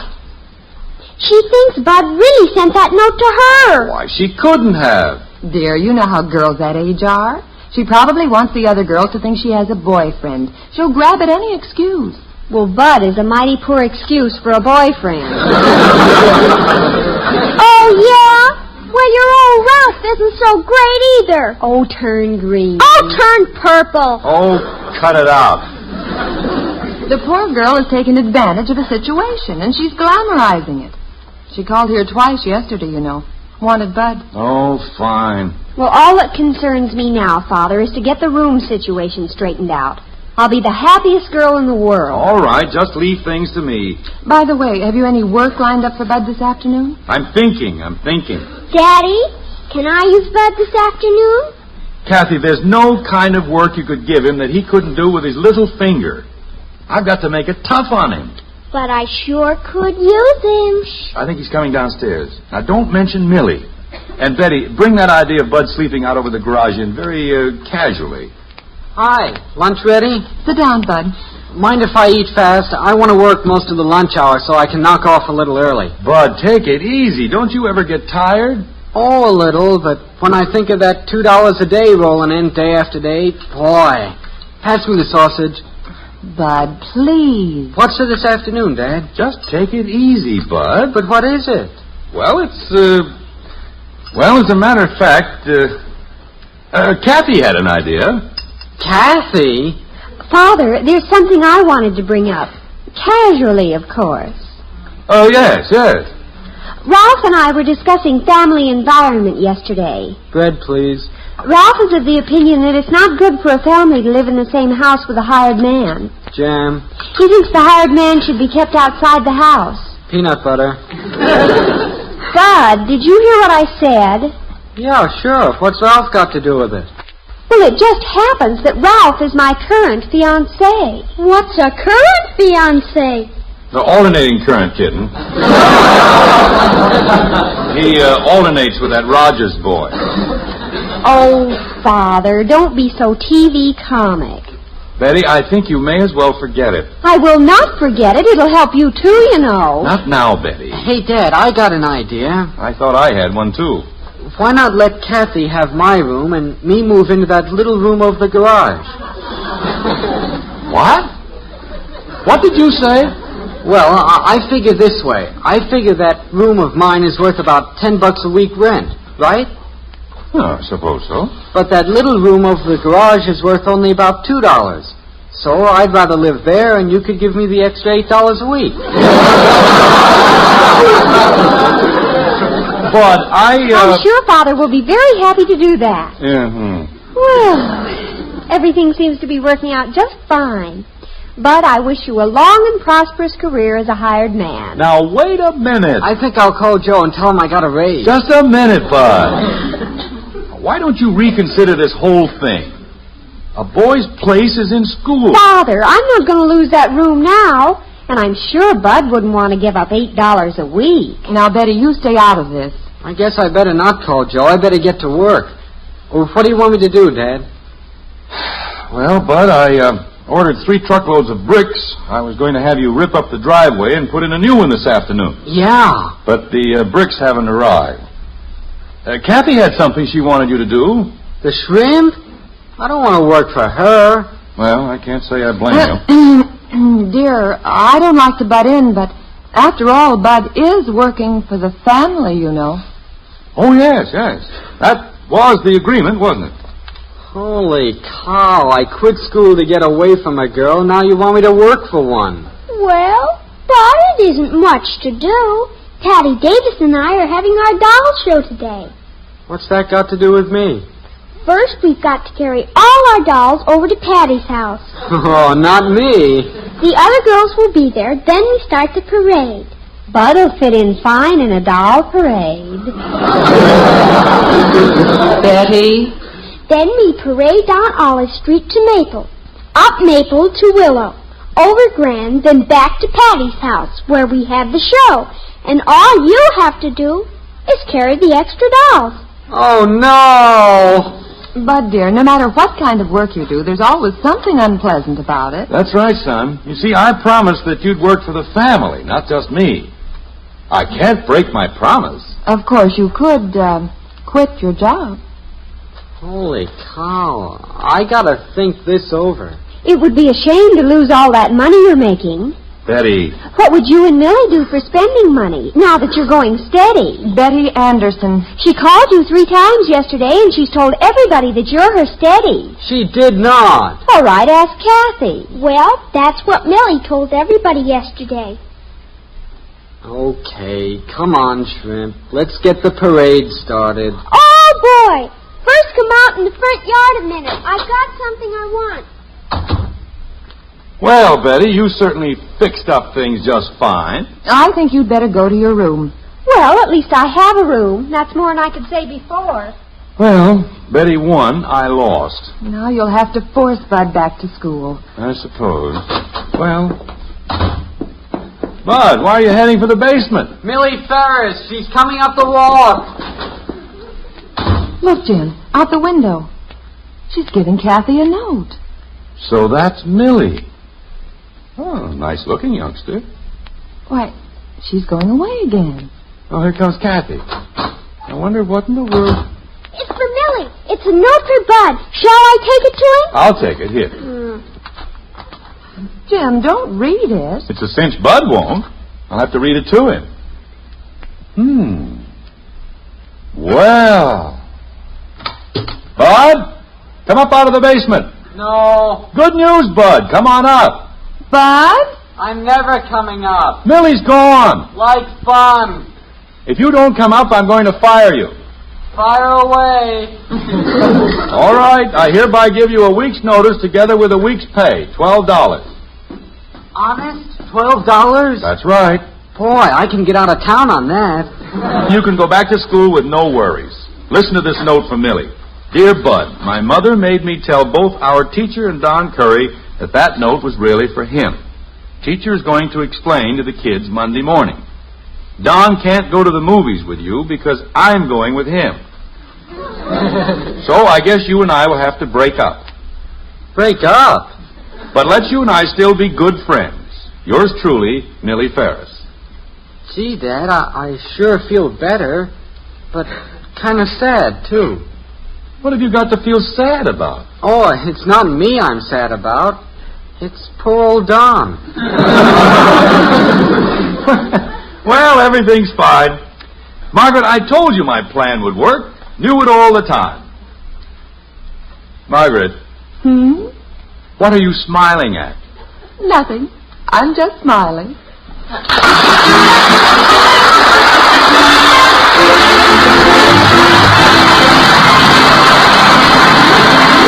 Now, before our final surprise of the show, we've asked our friend Margaret Anderson back to give us a good household hint or two. Well, as you can plainly see, just about everything happens to the Andersons. Well, not everything, really. Things could be lots worse. For instance, Jim could be a real grouch, mean and nasty like some of the husbands I know of. Husbands who have a good case of coffee nerves. Of course, that could never happen now that Jim's been drinking Postum, because there's no caffeine in Postum to give him coffee nerves. Actually, we Andersons all drink Postum. We like it.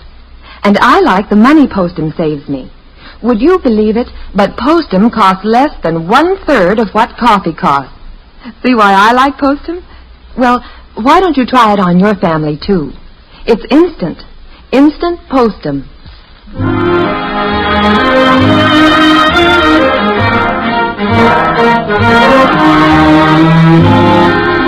Well, it's Monday evening. Bud's been to school, he's been cleared, and he's $12 richer. Betty's a little disappointed, but she'll get over it. And Jim? Well, he's pretty well satisfied with himself. Like this. You see, Margaret, if you just give things a little thought, they work out fine. Oh, you did a splendid job, dear. I just don't know how you do it. Well, the whole thing is closed now. Probably never hear another word from it. Probably not. I'll get it. Hello? Yes? Well, I don't know, but I can ask him. Just a minute. Jim, it's Don Curry on the phone. Millie's new boyfriend. Oh, what does he want? He's quit school. He wants to know if you could give him Bud's old job.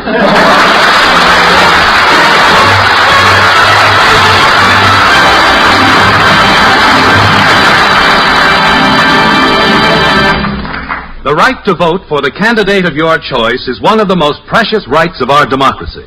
But too many of us forget that it is also a duty. Remember, your vote is your guarantee of freedom. Be sure you vote on November 4th.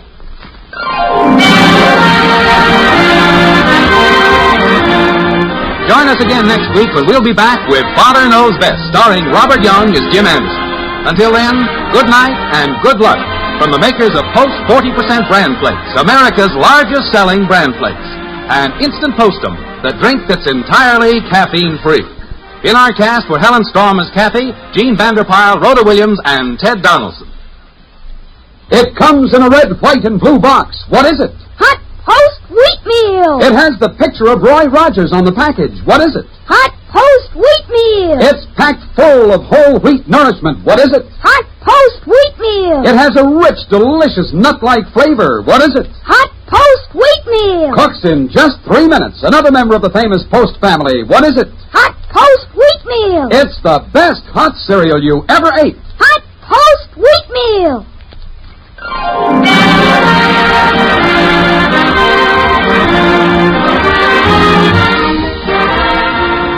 Father Knows Best was transcribed in Hollywood and written by Paul West and Carl Hertzinger. This is Bill Foreman speaking.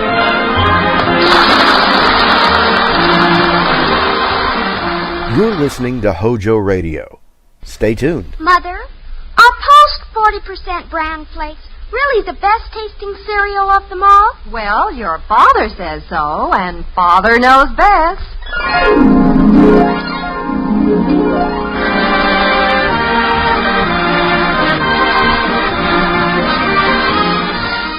Yes, it's Father Knows Best, transcribed in Hollywood, starring Robert Young as Father.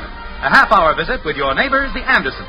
Brought to you by America's largest selling bran flakes, Post 40% bran flakes, and by Instant Postum, the good-tasting drink that's entirely caffeine-free.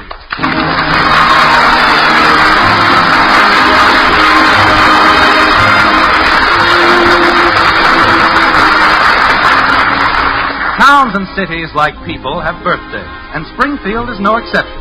In fact, Springfield celebrates its natal day each year with the annual Founders' Day Carnival, a fairly gaudy and joyous affair held in the municipal auditorium. The town shops and schools are closed, and its citizens are urged to join together in the day-long celebration. Grouped around the breakfast table in the white frame house on Maple Street, in a holiday mood, the members of the Anderson family are discussing the event like this. Gee, Mommy, it starts at 12. We better hurry. Now, don't get so excited, Kathy. Heavens no, the carnival runs all afternoon and all evening, till midnight. How much spending money can I have this year? Oh, I don't know. You'll have to take that up with your father when he comes down for breakfast. I hope he's in a good mood. Remember last year he didn't much want to go to the carnival. Well, don't urge him. Don't even bring it up. Let him think it's his idea to go, and then he'll like it. Well, good morning. Good morning, Father. Sit down, dear. I'll have a waffle for you in just a second. Fine. What's the matter with you kids this morning? You all look so glum. Don't you know this is a holiday? Oh, is it really? Say, that's right. It is, isn't it? Yeah, we've hardly been discussing it all morning. Well, sir, I was lying upstairs in bed thinking about it. Oh, you were? Yes. I said to myself, a man needs a day like this occasionally. A day when he can come down to the breakfast table late in his robe and slippers. So, go on, Dad. So I decided the only thing to do on a day like this is to put on some old clothes, loll around the house, kick around the yard all day. Loll around the house? Kick around the yard? All day? Yes, anything wrong with that? Daddy, aren't we going to the Founders' Day Carnival? Oh, kitten. You surely don't want to go to that annual hassle. Sure. We all do.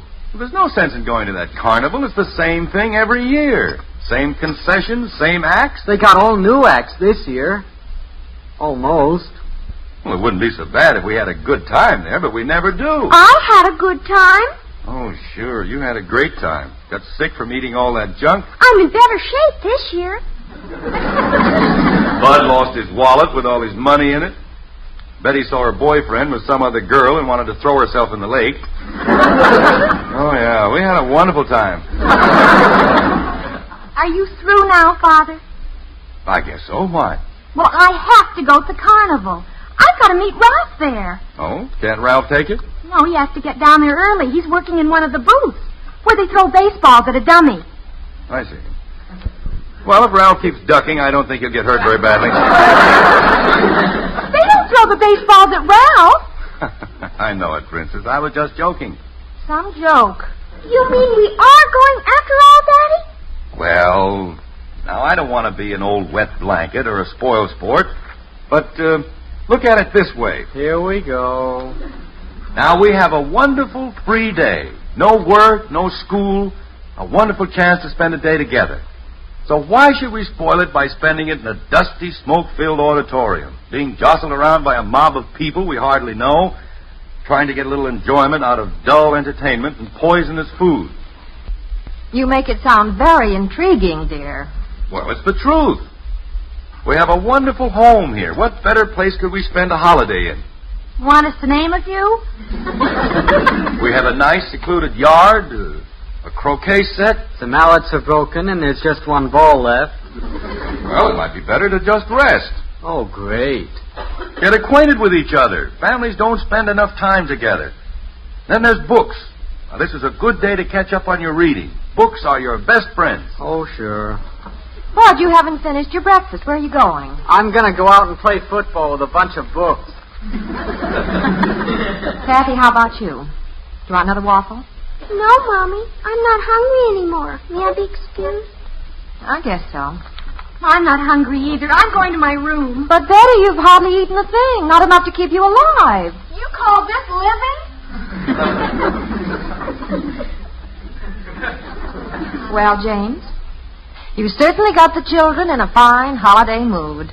Well, I know they feel disappointed right now, but staying home on a day like this is the only sensible, logical thing to do. Oh, I agree with you completely. It is the only sensible thing. But somehow or other, logic doesn't always make children happy. Would you hand me that other section of the paper? Uh-huh. It's kind of fun to get out of the house once in a while. What'd you say, Margaret? Oh, nothing. Did you see this piece in here about our neighbor? Who do you mean? Old Fred Culver. It says he's just returned from his annual motor trip. Leave it to old Blabbermouth to get it in the papers. It says here it was an extremely interesting trip, highlighted by a visit to Mitchell, South Dakota, to see the famous Corn Palace. Corn Palace? What's that? I'm not sure, but I think it's a big auditorium built out of corn cobs. Well, that sounds interesting. Well, it won't be by the time Fred gets to telling about it. All he'll get out of it is the exact number of kernels they use. And then compare that with his gas mileage between there and Dubuque, Iowa. I tell you, Margaret, there is the biggest bore that ever hit Springfield. Oh, really? I remember last year he cornered me at the drugstore. I had to stand there for 2 hours. 2 hours! While he told me the exact gas mileage he got between every single town on his trip. Oh, yes, and how a gas station man in Wampton Springs, Minnesota, tried to gyp him out of 2 gallons of gas. I'll never forget it. Now, how'd the man try to do it? Oh, I've forgotten. Say, where's that book I borrowed from Ed Davis a while back? This would be a good day to read that. What book? Oh, you About know. 4 or 5 years ago, you lugged home War and Peace. Yeah, that's the one. Good heavens, haven't you returned that yet? Well, I haven't read it yet. I think I'll go in the den and tackle it so I can get it back to Ed so he can read it. Well, you ought to be able to whip that off in a couple of hours. It's only 1,400 pages. Yes, sir, this is the life. Let's see now. Oh, here we are. War and Peace. That's a heavy book. Oh, here's something lighter. How to Tell Your Friends from Apes. Now to stretch out here on the old Davenport. Yes, sir, this is the life. Ah, boy. Father! Uh-oh. Father, are you in the den? Yes, Princess, and I'm reading. Well, I'll try not to disturb you, but I just have to use the phone. The least I can do is let Ralph know I won't be there. You're right ahead. Just don't hang on the phone all day. Oh, of course not, Father. I wouldn't want to do anything to ruin this gay holiday. Uh-huh.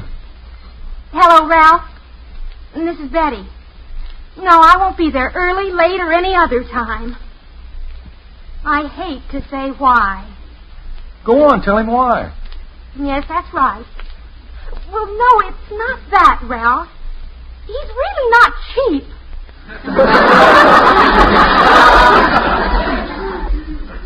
I'm getting fonder of that Ralph every day.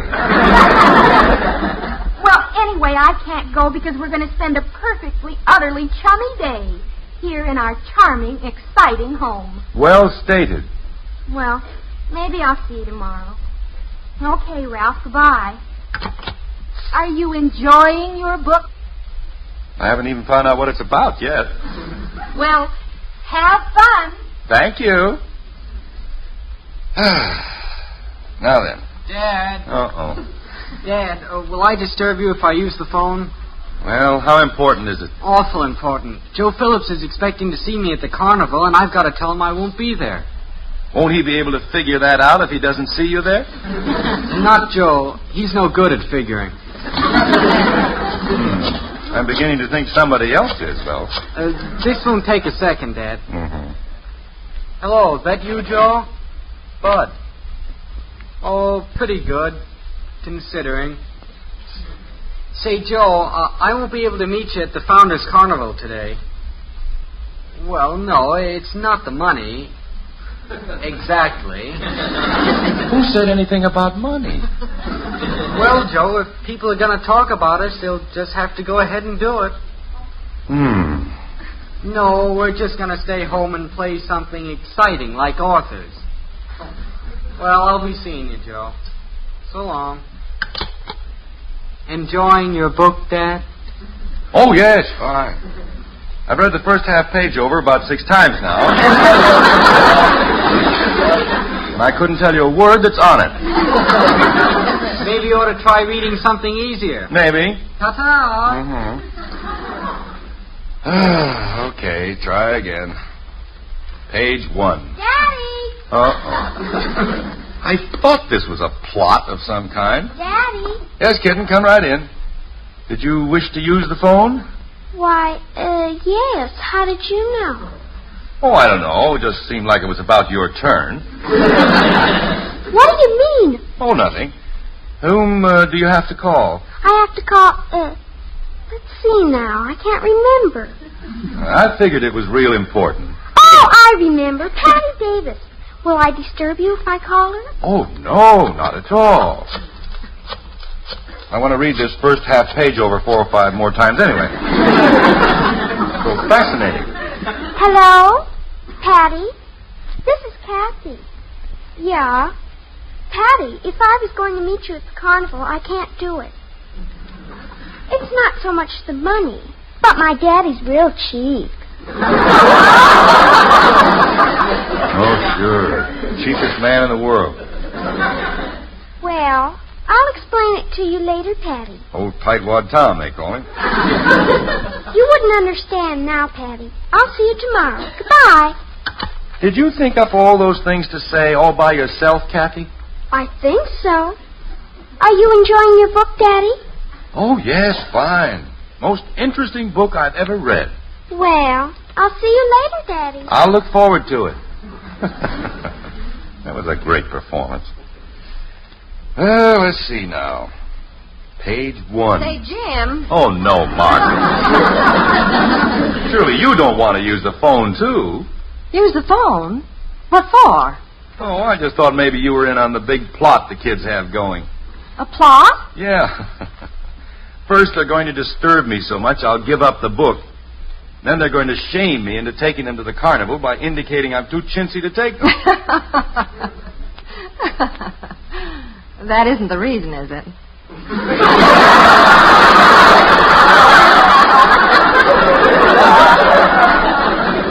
Certainly not. Well, I bring gayer tidings. I just went out to the mailbox. There's no mail deliveries today. I know, but in the mad excitement of the holiday, I forgot that. Anyway, I went out there, and guess who I ran into? Our dear neighbor, Fred Culver. Oh, golly, did you get stuck? No, I didn't. But it seems he found out you were going to loll around home all day, so he said, "That's great. I'll just drop over and spend the whole afternoon telling old Jim about our fascinating trip to the Corn Palace." You mean he's coming over here? Yes. And Jim, he's going to bring along some of the most unbelievable mileage figures you've ever seen. Trapped. Right in my own home.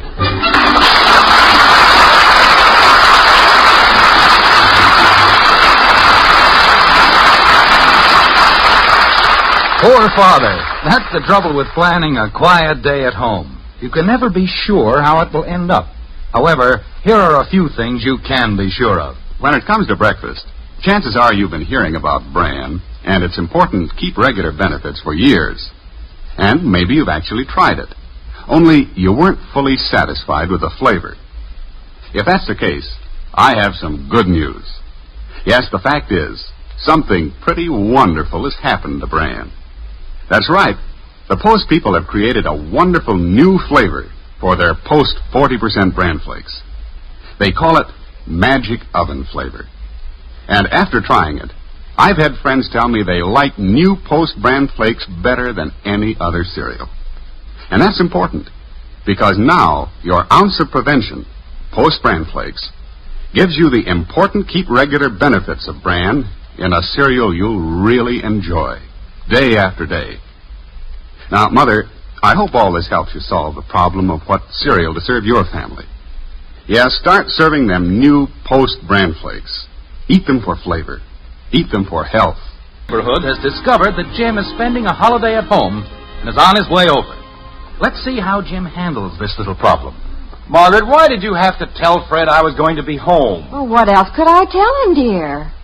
You made it very plain to all of us that you weren't going to step out of the house. You see, Father, if you'd gone to the carnival like the sensible people in town... Princess, simply because I refused to wade in hot dogs and strawberry pop... That's the life. What is? Waiting in hot dogs and strawberry pop? Don't you want to talk to Mr. Culver, Daddy? Run outside, kitten. I don't know what you can do, dear. Well, I know I'm not going to let that champion boar corner me like this without a fight. I'll handle old Fred some way. How? I don't know yet. Maybe I'll just let him tell his story. I won't say a word. Let him bore himself to death for once. Well, that must be him now. Go let him in, Bud. And send him into the den. Yeah, get him here right away. I can hardly wait. Okay. Come on, girls. You come out to the kitchen with me.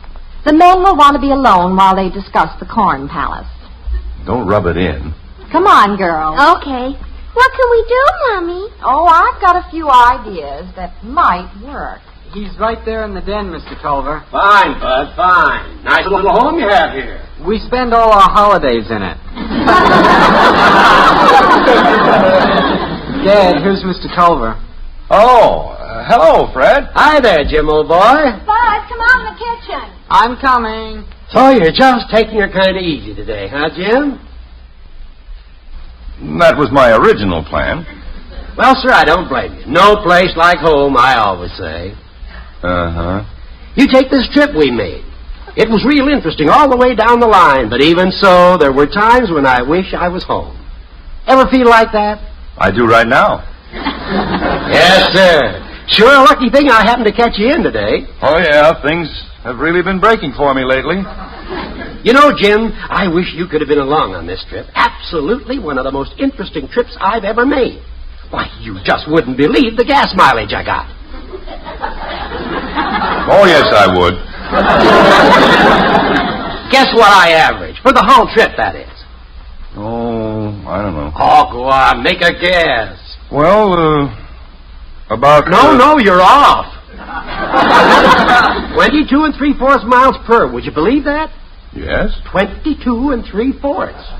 Yeah, I got that. 22 3/4, Jim. Say, that was an interesting trip, wasn't it? Say that again. Now, let's see. You want to start off with the out-of-state licenses we counted, or the names of the motels we stopped in?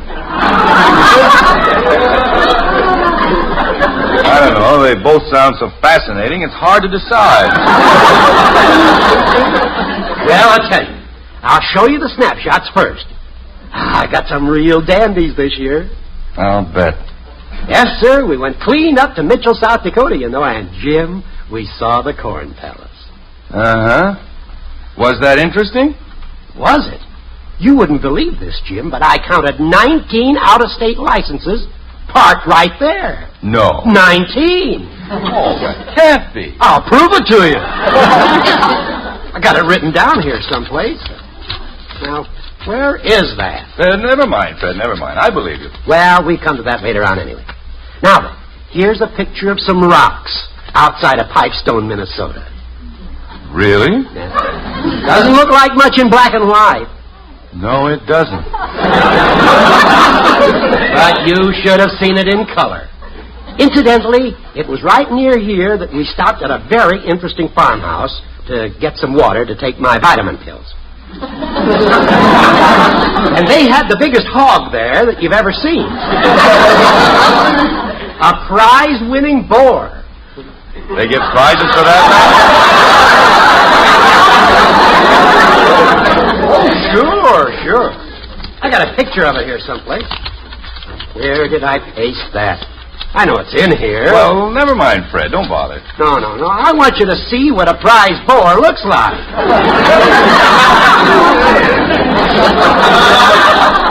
I've got a fairly good idea. Gotta be in here. Well, look, Fred, old man, let's just, Father, Oh, hello, Mr. Culver. Oh, hello there. I'm Betty, in case you've forgotten which one I am. Oh, sure. I was just telling your father about a little trip we made. Oh, I'd love to hear all about it. Did you really go to the Corn Palace? Yes, sir, we sure did. The old Corn Palace. Oh, I'd just love to hear all about it. Betty... Go on, Mr. Culver. Well, sir, the day we arrived there, I counted 19 out-of-state licenses parked right there in that one place. Did you really? Yes, with Mrs. Culver's help, of course. 19. What states were they? Betty. Well, there was Tennessee, Idaho, Maine. Betty, I think your mother wants you out in the kitchen. Arkansas, Utah, Ohio. Betty. Just a minute, Father. I want to hear this. Kansas, New Hampshire, and you don't see many New Hampshires. Oh, I bet not. Go on. Betty. Oregon, North Dakota, Pennsylvania, both South and North Carolina. Gee. How many's that? I didn't count them. Would you start over again? Betty. Yes, Father? I'm sure your mother wants you out in the kitchen. I didn't hear her. Say, Betty, do you know where my...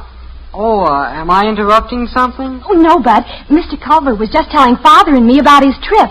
I'll bet you'd like to hear about this, too. Oh, boy, would I? Mr. Culver, would you mind starting right in at the beginning so Bud won't miss a thing? Well, I'd be glad to, but maybe it'll bore Jim here. Oh, no. No. Well, interesting things bear repeating, I always say. Bud, we left here exactly 2 weeks ago, day before yesterday, and we motored to Mitchell, South Dakota. And there we took in the Corn Palace and averaged 22 3/4 miles per gallon. Now, what do you think of that? Holy cow. Bud. Well, what I did, Bud, was put down each gallon of gas I put into the car at the time it was put in. And the mileage, plus weather conditions. Wind makes a difference, you know. I also indicated whether it was generally uphill or downhill. Excuse me a minute, Fred. Bud, don't you have to go out now and do your chores? I don't have any chores to do. You do now. You better run along. But I thought we were just going to loll around the house enjoying ourselves today. Mr. Culver, tell Bud how many out-of-state licenses you saw. 22 3/4. No. What's the matter with me? 19. What states were they? Bud. Tennessee, Idaho, Maine, Arkansas. Oh, me. Oh, Jim, you'd better hurry and dress or we'll be late. Huh? The children and I are all ready. I would have called you sooner, but I didn't realize what time it was getting to be. We've missed part of the carnival as it is. Carnival? Mm-hmm. Are you people going to the carnival? Oh, yes. Whoa, wouldn't miss it for the world. Well, I guess I must have misunderstood. I thought you were going to be home all day. Well, you see, He was going to be home, and then we remembered this was Carnival Day, and Jim had promised to take the children. Oh, sure, I see. I'm sorry to have to break this up, Fred. Oh, that's all right, Jim. We can do it later. Okay, Fred. Yeah, I just hope that I haven't lost the snapshot of that prize boar. Oh, you'll find it. Thanks for coming over, Fred. That's okay, Jim. Glad to do it for you. See you later. Bye, Fred. So long.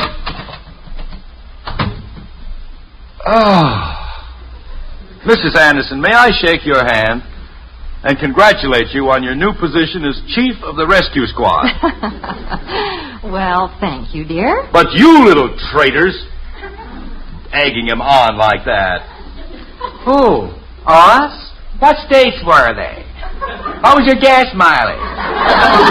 Oh, I lost count. Will you start over? Whose idea was that, anyway? Whose was it? Well, we haven't time to discuss that now. If you don't hurry, we never will get to the carnival. And we are going. Aren't we, Jim? Do you want to know something? If I don't get out of this house, I'll go crazy. Come on, let's go.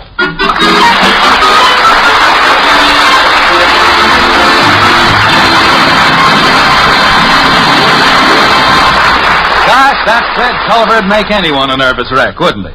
But he's not the only one. There's a certain other party that may be troubling you and your nerves. Tell us about him, Ed Prentice. Well, his name, friends, is Mr. Coffee Nerves. And he's the world's champion sleep thief and nerve upsetter, believe me.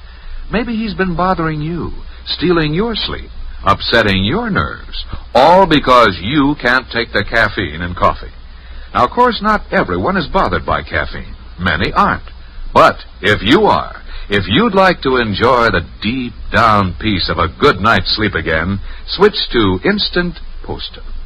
Postum, you know, is the delicious drink that contains no caffeine, No caffeine at all. So there's no chance for coffee nerves, no chance for sleepless nights due to the caffeine in coffee or tea. How about switching to instant postum tomorrow?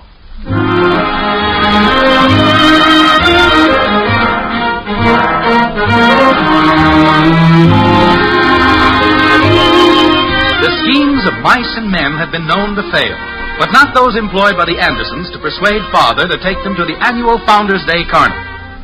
And now the back seat of the Anderson sedan is filled with sleeping, pop-filled, cotton candy-covered children on its way back to the white frame house on Maple Street. Like this. I was just thinking, Margaret, how those kids worked and schemed today to get me out of the house. They were cute, weren't they? Do you have any idea who put them up to all that? I don't think so. Well, I do. Huh? I don't know if you noticed, but as we were leaving the carnival, I ran into Mrs. Fred Culver, and she asked me to thank you for calling Fred over and inviting him in to tell me about his trip. Traitor. It's a lucky thing that I happen to love you.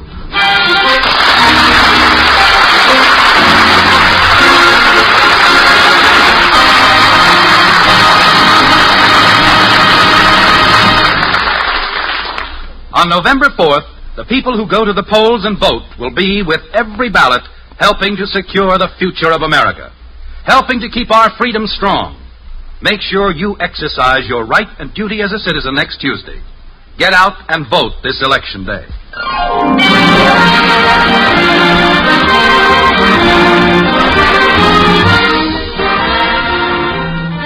Join us again next week when we'll be back with Father Knows Best, starring Robert Young as Jim Anderson. Until then, good night and good luck from the makers of Post 40% Bran Flakes, America's largest selling Bran Flakes, and Instant Postum, the drink that's entirely caffeine-free. In our cast were Mary Lee Robb as Betty, Dorothy Lovett, Ted Donaldson, Helen Strome, and Earl Ross. It comes in a red, white, and blue box. What is it? Hot Post Wheatmeal. It has the picture of Roy Rogers on the package. What is it? Hot Post Wheatmeal. It's packed full of whole wheat nourishment. What is it? Hot Post Wheatmeal. It has a rich, delicious, nut-like flavor. What is it? Hot Post Wheatmeal. Cooks in just 3 minutes. Another member of the famous Post family. What is it? Hot Post Wheatmeal. It's the best hot cereal you ever ate. Hot Post Wheatmeal.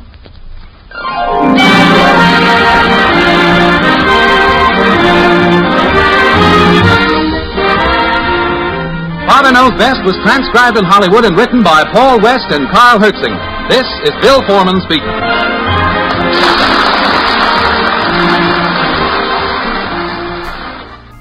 Our next broadcast premiered in 1935. The program struggled in the ratings until 1940 when it became a national sensation. Within 3 years, it was the top-rated program in America. Few radio shows were more beloved, and few play as well half a century later. It was the brainchild of real-life married couple Jim and Marion Jordan and was broadcast to the nation from WMAQ Chicago. The show entertained America until March of 1956 and continued on NBC's Monitor until 1959. We invite you to join us at 79 Wistful Vista with Fibber McGee and Molly right here on HOJO Radio. The makers of Johnson's Wax and Johnson's Self-Polishing Glow Coat present Fibber McGee and Molly, written by Don Quinn, with music by the King's Men and Billy Mills Orchestra. The show opens with Let's Break the Ice.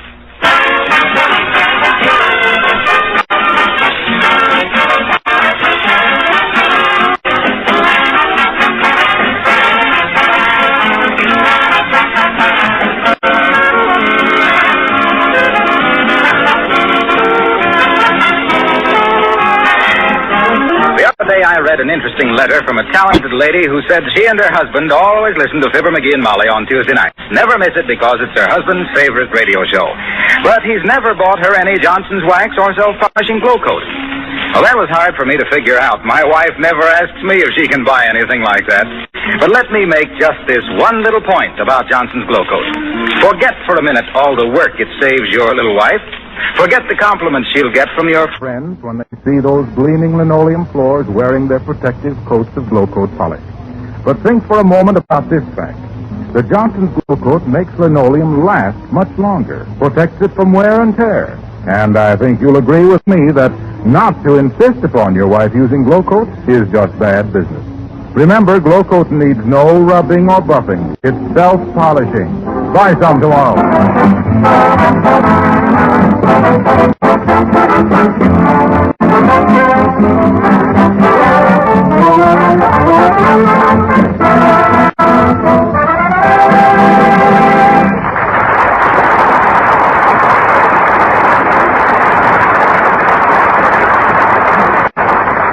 Well, there's been quite an argument going on this last week at 79 Wistful Vista. Mrs. McGee says her husband should go see an oculist. Mr. McGee says he'll do no such thing. So, here sitting in the office of Wistful Vista's leading oculist, we find Fibber McGee and Molly.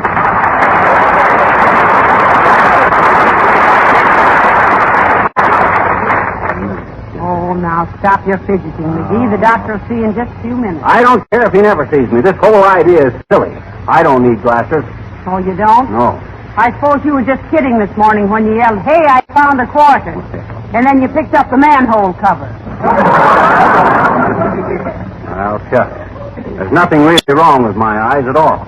I just strained them a little looking for that comet, that's all. Well, I'm glad to hear you even admit that. Heavenly days, it's no disgrace to wear glasses. Oh, you just say that on account of Uncle Dennis. He doesn't wear glasses. Oh, no. He's worn out most of ours one way and another. Well, you'll admit he carries it like a gentleman. Yeah. He even hiccups with a Harvard accent. Look, Molly, you know very well my eye strain is just a temporary condition. I don't... All right, Doc. Sure is a load off my mind. Oh, hello there, old-timer. Been getting your eyes examined? Yep. As the chemist says, when the dye factory blew up, I come out with flying colors. Well, what did the doctor tell you? Oh, he says I didn't have a thing to worry about, Tori. Says I'll be reading newspapers without glasses when I'm 95. Oh, that's swell, old-timer. I'm glad to hear it. What's the matter with your eyes? Got a twitch in one of them, Johnny. Oh. Nervous? Not till I had my face slapped the third time. They thought you were a matcher, eh? Well, as I always says, old-timer, the trouble with flirting is that you're generally flirting with trouble. That's pretty good, Johnny. But that ain't the way I heard it. The way I heard it, which was t'other day while I was sitting in a little booth getting my pants pressed because the garden needed some rain. It's always rains when I get my pants pressed, which is why they don't have any women in the weather bureau. Yeah, but the way you heard it... Oh, yeah. One feller says to t'other feller... Hey, says... I see where a young college feller pole vaulted born 15 feet to a new world's record last Saturday. Ain't that wonderful? Yeah, says t'other feller, but he never could have done it without that big stick. Well, I guess the doctor will be seeing you in a minute, kid. Well, thanks, Mr. Oldtimer. You say he thought your eyes were all right, huh? Yep. Says I'll be reading newspapers without glasses when I'm 95. On one condition. What's the condition? Gotta learn to read. Come on, kid.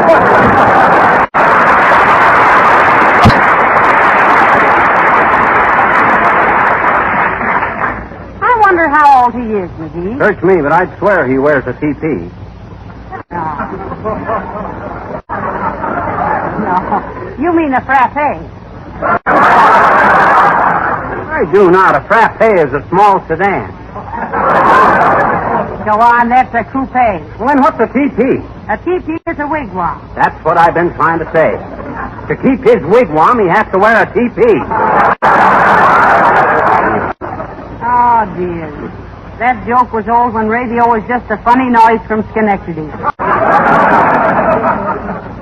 Oh, I wish that doctor'd hurry. No, we're not in any hurry. Besides, that other guy's ahead of us. Who? That guy standing over there in the corner. Hey, take your hat off, mister. There's a lady present. McGee, that's a hat rack. Huh? Oh!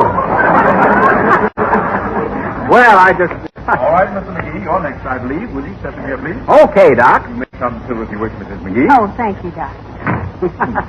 Now, you understand, I'm just doing this to humor my wife, Doc. My eyes are as good as they ever were. We'll see. We'll just give you a preliminary examination, Mr. McGee. Yes. There's nothing to worry about. Who's worrying? I am.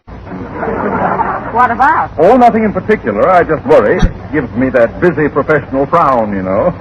Very valuable, impresses people. Yes. Now, first, Mr. McGee, I want you to read the chart for me. XKMZOPLBW. Isn't that wonderful, Doctor? Certainly is. Now I'll put up the chart and see if he can do it. Now then, Mr. McGee, read the top line. The top line from the bottom? Quit stalling, McGee. Read the chart. Oh, he cheated. That ain't the chart I'm familiar with. Look, Mr. McGee, I'm afraid I'll have to relax the muscles of your eyes before I can examine them properly. They're a bit strange, you know. Oh, well, how will you do that, Doctor? We'll put drops in them. Oh. Relaxes the muscles and enlarges pupils. Oh. His vision will be blurred for a few hours, and then I want him to come back. Say in about 3 hours. Yes. Oh, no, wait a minute, Doctor. Now? Sir, I don't want Now, McGee? Huh? Who knows best? You or the doctor? You don't either. Go ahead, Doctor. Very well. Open your eyes wide, McGee. Not your mouth, your eyes. That's it. Yes. 1, 2, there. Now, that wasn't so bad, was it? No. Oh, I guess I'll live to it. I ain't scared. Well, then what are you trembling? I'm not trembling. The doctor ought to know, dearie. You're holding his hand. Huh? Oh. I thought that was yours, Mo. Excuse me, Doc. That's all right. I'll have the circulation back in that hand in no time. Well, that's all for now, Mr. McGee. Remember, back here in 3 hours. Yes. Well, now, what do we do in the meantime? Well, we might go sit in a movie. Don't be silly. You couldn't see the picture, and the dialogue wouldn't make sense. Oh, that's all right, Mrs. McGee. Who is he to criticize senseless dialogue? Don't you worry about your eyes, Mr. McGee. There may be nothing at all wrong, you know. Nothing at all. Oh, I'm not worried, Doc. All us McGees have had good eyes, particularly the men in the family. Why, even when I was a tiny baby, people used to say, "Can you imagine such beautiful eyes in a mug like that?" Eyes of Mug and McGee, I was known as in them days. Eyes of Mug and McGee, a magnificent masculine mess of muscle and mental magnitude, mentioned in Milady's monthly magazines as the mighty male who managed to mesmerize most of the merry minxes of Monte Carlo, and the majority of Marcel's maidens of Manhattan, and many of the magnetic misses of Mississippi, Missouri, Michigan, Montana, Minneapolis, Minnesota. A merry mass of manhood with a touch of Irish off, but let's get going, Molly, or I'll believe this stuff myself.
Swell idea of yours, Molly, stopping in here for a bite to eat instead of sitting in the park. How are your eyes, dearie? Is the medicine wearing off? Oh, sure, I can see better now than I... Whoops! What's the matter? I guess I'm kind of clumsy today. I dropped the top off the ketchup bottle and into the sugar bowl. That was an olive, then you dropped it in the cream pitcher, and there's no ketchup on the table. Heavenly days, it's a good thing I'm with you, or goodness knows what. Uh-oh. McGee. Huh? There's Mrs. Uppington over at that table behind the phone. What's the old war horse eating? A bale of hay all rotten? Let me see. No, she's polishing off a big piece of chocolate chiffon pie. And the next time she tries to tell me about living on Melba toast and skim milk, I'll... Oh, how do you do, Mrs. Uppington? Imagine meeting you here. Oh, how do you do, my dear? Good day, Miss McGee. Hi, Uppy. Mrs. Uppington is over there, dearie. I'm Mrs. McGee. Oh. You're looking very well for yourself, Abigail, old girl. Thank you, my dear. Though I must do something about my weight. I'm simply gaining ounces, you know. Oh, cut it out, Uppy, cut it out. You got a wonderful figure, Uppy. In fact, I never seen you look handsomer than you do today. You ain't fat. You're just chubby in a cute way. Oh, flatterer. Besides, what if you do gain a little, Abigail? I always said what this country needs is less hustle and more bustle. And that's a mighty ducky little chapeau you're sporting today, too, Uppy. Miss McGee, I am not wearing a hat. Huh? Oh, I thought that was an airplane. Well, you're always so far ahead of the styles, I thought you had on one of them new off-the-head hats. Oh, now you say such sweet things, Miss McGee. I have a tough time doing it, though.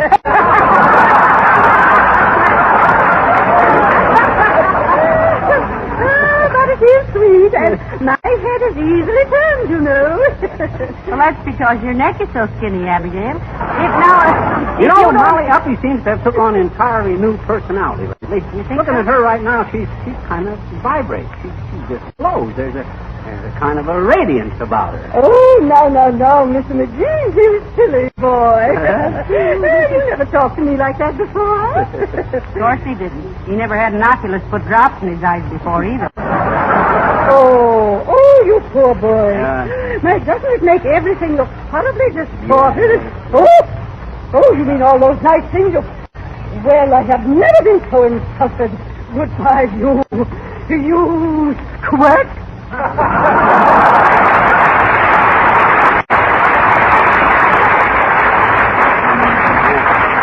Molly, did I say something wrong? No. But I don't think that was government-inspected bologna you were dishing out. Come on, McGee, let's go. Okay, you paid the check? Yes, I did. Can I help you with your coat, dearie? No, thanks, I got it. You got it all right. You got it inside out. Huh? Oh. Here, let me. McGee, this isn't your coat. It isn't? Well, where is mine? I put it right on that rack there. Oh, dear. Somebody must have taken yours by mistake and left this one. Huh? Look, here's the owner's name on the inside of the pocket. Wallace Wimple. Wallace Wimple, eh? Well, whoever he is, he's got a lot of moxie swiping my coat. Wait till I get my hands on that guy. He'll wish he'd never picked on... Hello there, folks. What's the matter? Hi, Gildersleeve. No, it isn't Mr. Gildersleeve, dearie. That's Mr. Wilcox. Oh. He's being examined for glasses, Mr. Wilcox, and he's got drops in his eyes. Hey, Harlow, somebody swiped my overcoat and left this one instead. Well, you're lucky. That's a good-looking coat. Well, now, we'll have to find the owner. Do you know a Mr. Wallace Wimple, Mr. Wilcox? Wimple. Not Wallace Wimple. Yeah, you know him? Me know Wallace Wimple? Why, say, when I first started working for Johnson's Wax, before I even knew what a wonderful thing Johnson's Wax was for beautifying and protecting floors and furniture and woodwork against dust and dirt and dampness, before I even found out what a blessing Johnson's Wax was for particular housewives. And that was... Well, let's see. We've been on the air for Johnson's Wax 6 years today, and I worked for them 4 years before that. That's 10 years. And that was... Well, let's see.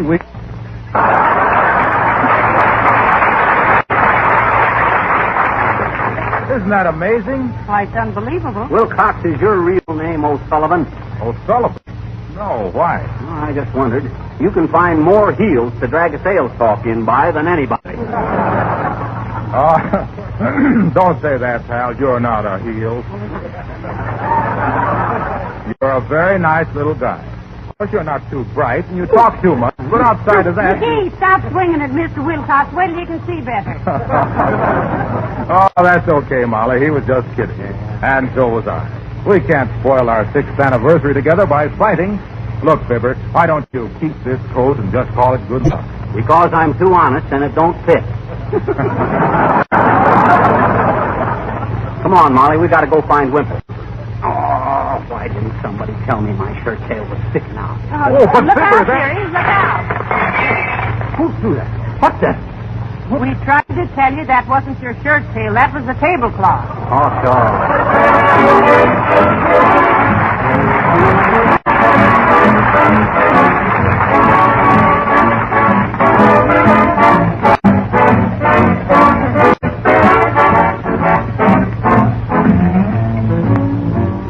The King's Men sing, Let's Get Away From It All. Gotta go to work on the 8:15. Every day I struggle through the same routine. Every night I go to bed and then get up and start all over again. Let's take a boat to Bermuda. Let's take a plane to St. Paul. Let's ride a kayak to Quincy or Nyack. Let's get away from it all. Let's take a trip in a trailer. No need to come back at all. Let's take a powder to Boston for chowder. Let's get away from it all. We're gonna fly away. We're gonna fly away. We're gonna shut the door and lock the gate and let the bill collectors wait. Hurry up, celebrate before we get too old to make it. Take a boat to Honolulu. We'll take a trip over China's wall. We'll drop a line to Uncle Willie from a steamer bound for Chile. Let's get away from it all. Fly, take it down to Rio. Or you can take along a Spanish shawl. We'll take a passage on a freighter just across the old equator. Let's get away from it all. We'll look up all your aunts and all your uncles and your cousins and we'll camp right at their door. They may go broke, but holy smoke, we'll never worry anymore. They'll never miss me at the office. I'm never going back there at all. We'll never be at home when the butcher and the baker and the tailor and the landlord call. We're gonna leave them flat, so baby, grab your hat. Let's get away from it. Let's get away from it all.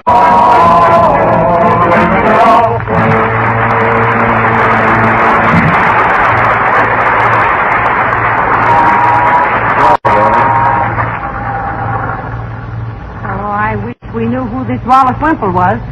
Did you ask the manager of the gas company? Yes, and the light company and the water company. Maybe we should hire a private detective. Do something. I wish my eyes would clear up. As it is, I wouldn't know this Wallace Wimple if I saw him.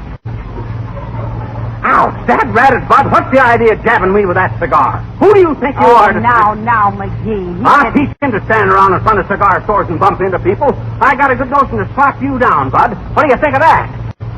Well, ain't you got anything to say? Indians don't talk much, McGee. Is he an Indian? Yes, and a wooden one at that. Huh? Oh. Excuse me, Chief. I guess I was off the reservation. Hi, mister. Oh, hi there, little girl. I can't see you very good, but I recognize your voice. I got some stuff in my eyes, and I don't see very well for a while yet. Why? Well, they do that so they can examine your eyes better. What's the matter with him, mister? You got astigmatism? Got what's it? Astigmatism. Shucks. We could have had a cute routine if you'd only mispronounced that. I know it, but it would have been kind of corny, I betcha. Well, maybe it would. And seeing that this is our 6th anniversary for Johnson's Wax, maybe we'd better go easy on the corn. On the what? Corn. I'm hungry.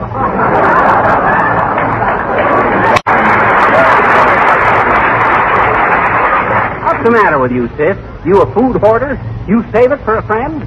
No, but I gotta feed my puppy and my kitty and a turtle, and last Sunday my papa gave me Easter bunny. Oh, he did, huh? Hmm? I says he did, huh? He did what? Your father gave you an Easter bunny. Gee, did he? That rabbit, you said he did. I know it. Well, what... Now, look, sis. Did you ever hear of a guy named Wallace Wimple? Sure. When? Just now. Why, Dad? Because I gotta find him, that's why. And say, by the way, if you ever hear of anyone named Wallace Wimple, come and tell me, will you? And I'll give you a nickel. It's worth 10 cents, I bet. Oh. Okay, 10 cents. You mean you'll give me 10 cents if I tell you how to find him? Do you, please? Yeah. Absolutely. Okay. Give me the dime. You know how I can find him? Sure I do, I bet. Oh, boy, oh, boy, oh, boy. Okay, here's 10 cents. What do I do? Look in the telephone book.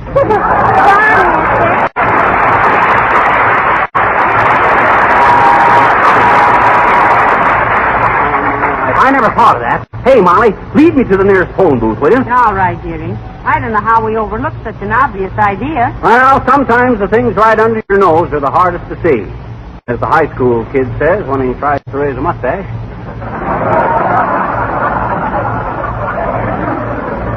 Hey, Molly.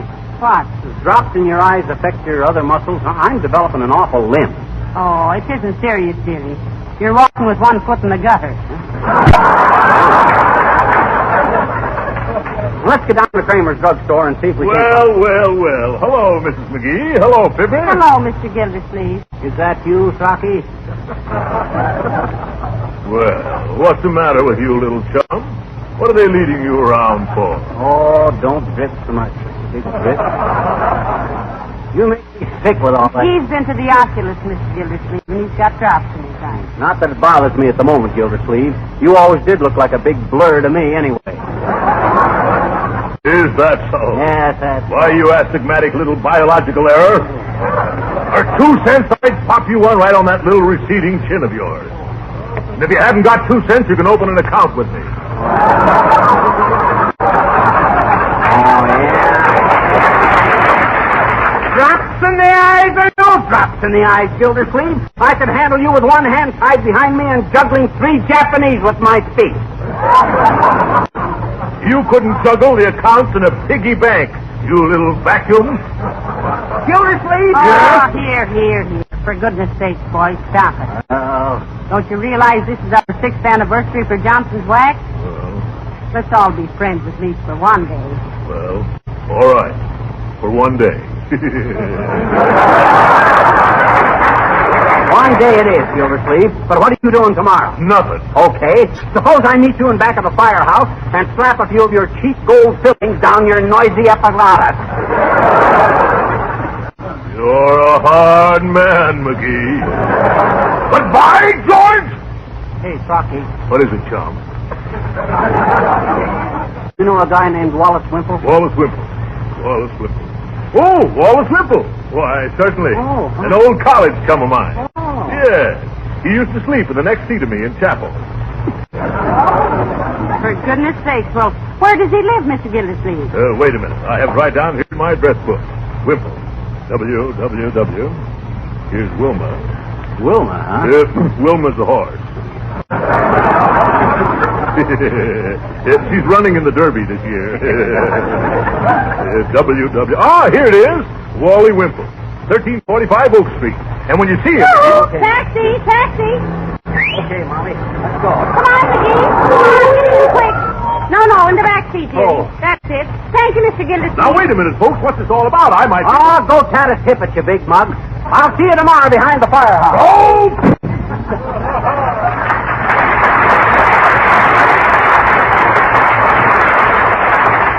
1345 Oak Street, driver, and step on it now. Step on it.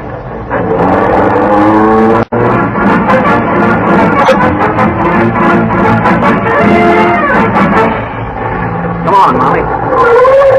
Here we are. Watch the step, dearie. Here, take hold of my hand. Now, you let me handle this, Molly.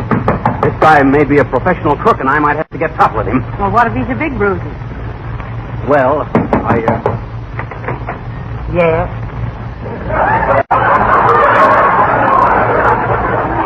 Hi, Bud. You Wallace Wimple? Yes, I am. You a big guy, Molly? No, he's just a little guy, McGee. Yeah. Now, you look here, Wimple. You got a lot of nerve swiping my coat out of that restaurant. I got a notion to kick you around and teach you respect for other people's property. What? What's your idea of taking my coat? Well, bless my soul, I didn't even know I had taken the wrong one. Well, is this your coat, Mr. Wimple? Oh, it certainly is, and thank you so much for returning it. Is that all you got to say, Wimple? Ain't you going to apologize? Yes, I certainly am. It was a very ridiculous mistake. But at the time, I couldn't tell one coat from another. Well, why not? Well, I went to an oculist this morning, and he put some drops in my eyes. Isn't that silly?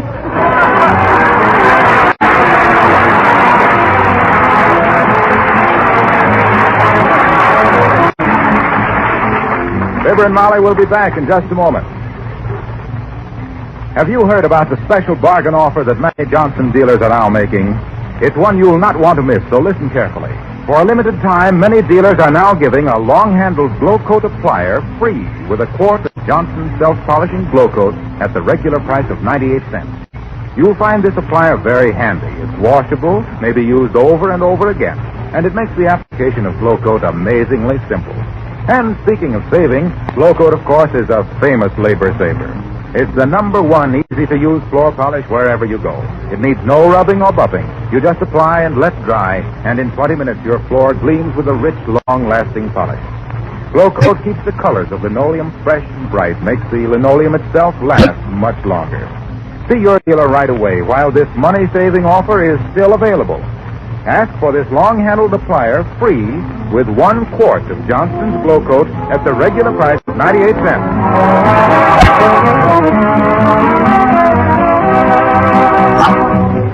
Ladies and gentlemen, tonight's program marks the beginning of our 7th year on the air for Johnson's Wax. And the people in both Racine and Wistful Vista want to thank you all for your loyalty and friendship. That's right. If it hadn't been for you folks, why we would... Telegram for Fibber, McGee, and Molly. I'll take it, Wallace. Thanks. Let me read it, dearie. Remember your eyes. Oh, how nice. Listen, McGee. Yeah? Congratulations to Fibber, McGee, and Molly on their 6th anniversary. You have done a wonderful job, and we hope your sponsor appreciates you as much as we do. We hope they sign you up for another 6 years. That'll be 89 cents, please. It's collect. It is not collect. I paid for that telephone. Good night. Good night, Al.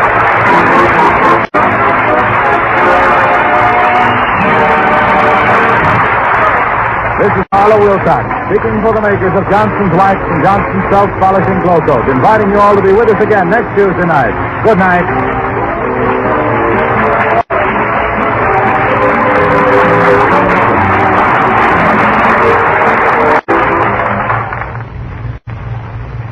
Special announcement about Johnson's newest product, the amazing enamel that actually contains wax.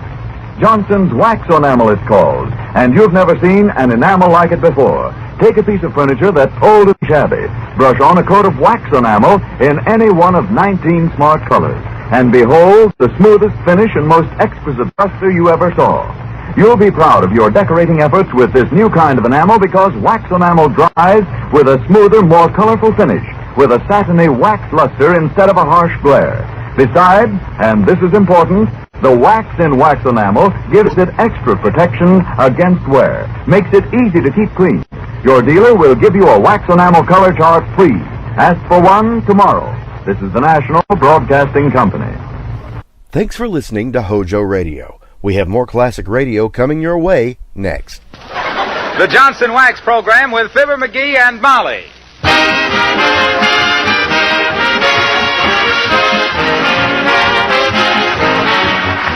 The makers of Johnson's Wax and Johnson's Self-Polishing Glow Coat present Fibber, McGee, and Molly, written by Don Quinn, with music by the King's Men and Billy Mills Orchestra. The show opens with Here's My Heart.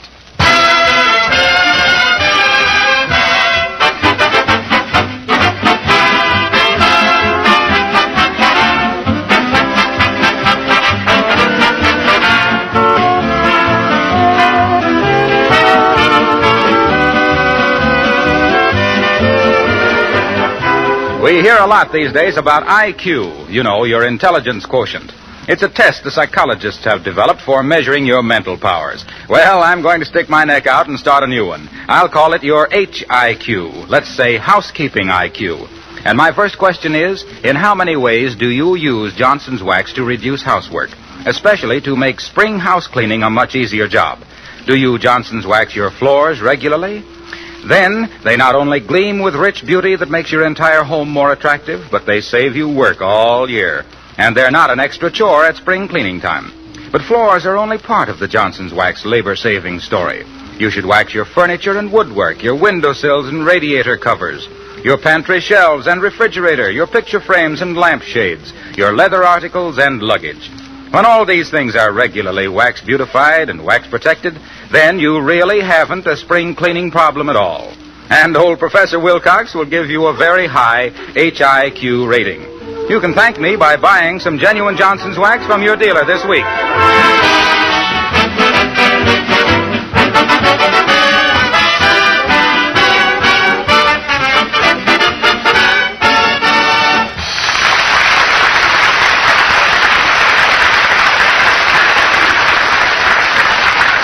Ladies and gentlemen, there comes a time in a husband's life when he screws up his courage to tell his wife that in spite of all domestic joys, tonight's his night out with the boys. And that is just about what's going to happen this evening at the home of Fibber McGee and Molly.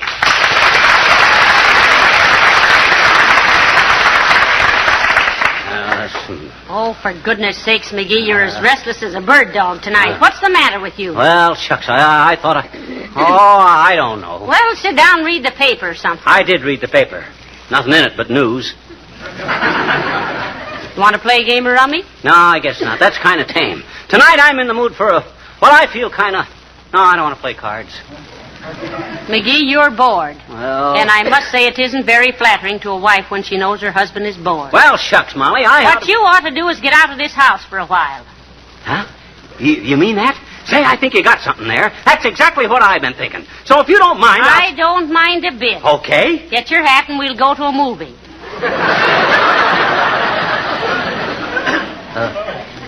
A movie? What's that, the movie? Adam had 4 sons and Bob Hope. I've seen all 5 of them. Well, I'm sure I don't know what to do with you. For goodness sake, stop fidgeting around, dear. Well, I guess I'll go work on... Come in. Oh, hello, Mr. Gildersleeve. Good evening, Mrs. McGee. Hello, little chum. Hi, Throcky. I'm sure glad you came in, Mr. Gildersleeve. McGee's been restless all evening. How's your wife, Gildy? My wife's out of town, and you know it, because that's why we framed her. She is, eh? Out of town, huh? Where'd she go, Mr. Gildersleeve? Well, she went down to her sister's. Her sister's having a baby. Ah. Did you get a telegram or something? Oh, no. But every year about this time, by the way, McGee, what are you doing tonight? Who, me? Why, I don't know, Gildy. I hadn't given it a thought. Thought maybe I'd work a while on my ship model. Yes. He's making a ship model in a glass bottle, Mr. Gildersleeve. Yeah. Say, didn't you have some trouble with the keel, dearie? Yeah, I got to get the hull out of there. And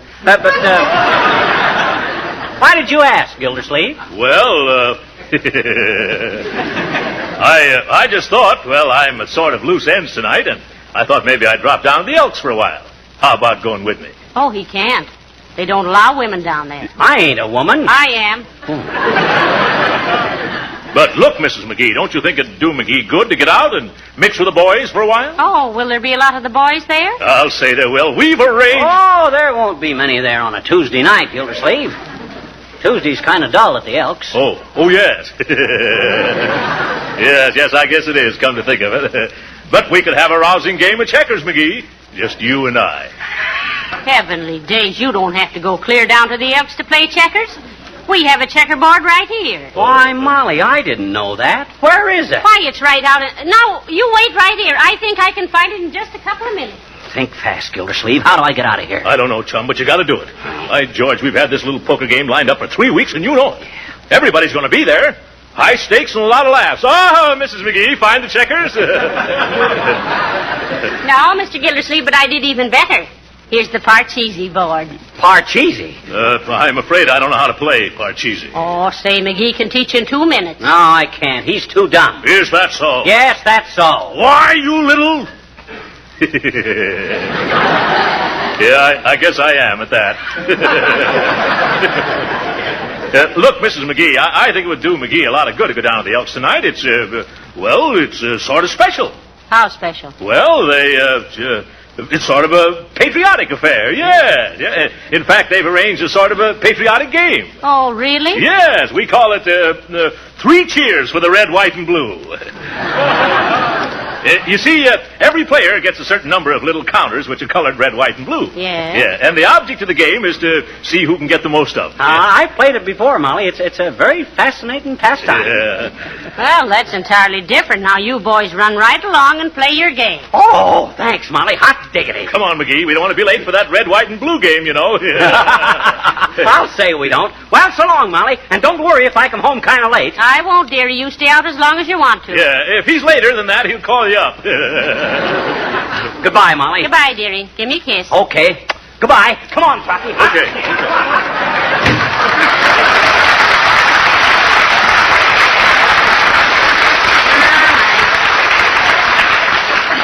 Poor McGee.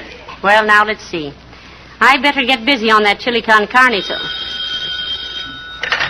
79 Wistful Vista, Molly McGee speaking. Who? Oh, hello, Mrs. Uppington. What? Oh, we'd love to play bridge, but McGee isn't here. He went down to the Elks with Mr. Gildersleeve. What? Yes, they have a big poker game going on, but they don't think I know it. Yes, 3 cheers for the red, white, and blue. Goodbye, Abigail.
Is this going to be a night? I'm going to paint the town red with purple polka dots. You know, we ought to do this oftener, McGee.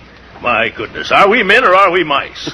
You'll think I'm a rat before I get through playing poker with you, Gildersleeve. I'm going to send you home in a barrel. Is that so? I'll say so. I'm a woolly wolf from wild Wyoming, and this is my night to howl. Wahoo! It's roundup time! Hey, wait a minute. This is where the old-timer lives. Let's pick him up and take him along to the Elks with us. Come on. He promised he'd be there. Okay, good idea, McGee. You should hope the old boy can get out. You bet. I'll play a fine game of poker. Well, hello there, boys. What you want? Come on down to the Elks, old-timer, and let us brand our initials on you with a little red-hot poker. Can't do it, fellas. Mama doesn't want me to go out. Oh, now, come on, assert yourself. You can't back out on this poker game now, old-timer. It would be unethical, unfair. And unprofitable to McGee and me. That's pretty good, Throckmorton. But that ain't the way I heard it. No. The way I heard it, one feller says to t'other feller, Say, says. I see where the government is going to raise the income tax something terrific. Is that so, says t'other feller. Well, what's the joke? It's no joke, Johnny. You will find out.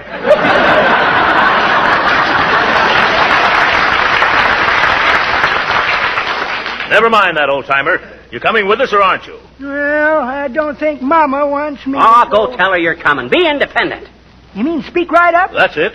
Don't take any back talk, eh? Certainly not. Don't be a mama's boy all your life. Just get up on my hind legs and tell her what's what, eh? Yeah. Hey, wait a minute here, kids. Okay. Hey, Mama, you know what I'm going to do? We're probably doing him a big favor, McGee. Why, sure we are. Sure. He's old enough to go out by himself at night. Absolutely.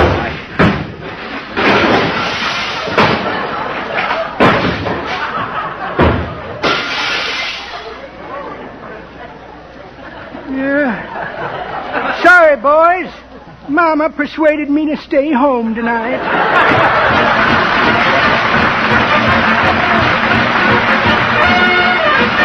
Well, how about it, Wilcox? You're going to back out on the biggest poker game we ever had? Yeah, come on, Wilcox. You promised, you know. I'm sorry, fellas, I can't do it. There's a new floor show at the Biltmore, and I've got to go. A fine thing. Here you got a chance to go out with a swell bunch of guys, and you pass it up for a gander at a bunch of chorus girls. Grow up, Wilcox. Don't be a playboy all your life. Now, what'll a nightclub do for you that a good poker game can't do? Yeah. The stakes won't be any tougher. I'm sorry. Some other time. Besides, I'm putting on this floor show myself. Oh, my goodness. Okay. You got your foot in the door, Wilcox. You might as well wiggle your toes.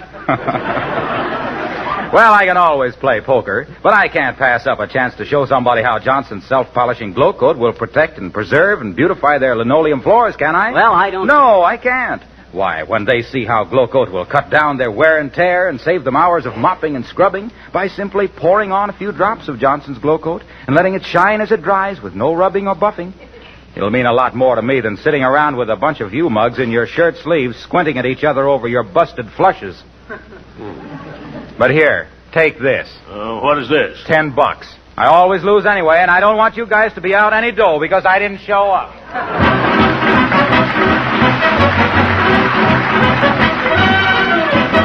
Oh, but look, Nick, this is the night of the big poker. You promised you'd be there, remember? Yes, you're not going to welch on us, are you? I'm not a Welsh, I'm a Greek. Yep. And I'm not going to go to the club tonight. That's all I have to say, and if I don't like it, I know what I can do. But look, Depopolis, my wife's out of town and McGee's got the night off, and you know you like to play poker. Certainly I like to play poker. But tonight, I'm afraid you'll have to strangle along without Depopolis, because certain circumstances have come up which make it impossible. Is it your wife? Yes. Won't she let you go? Sure she let me go. Well, if she'll let you go, why don't you go? What is this, anyway? Well, I'm saying to my wife, look, Mrs. Depopolis, I'm saying, putting my best foot in my mouth. Look, Mrs. Depopolis, I'm going out to play poker tonight, I'm saying. And she is saying, okay, Switch Patootie, go ahead. Oh, I don't get it. You got her permission, so come on, let's go. No, sir, I won't do it. Huh? If my wife is saying I can't do it, then I would be with you in 2 jerks of a fairy tale. You grab me? But when she's saying, okay, go ahead, no, sir, she can't throw Depopolis out of his own house. I'm going to stay home tonight if it takes all evening.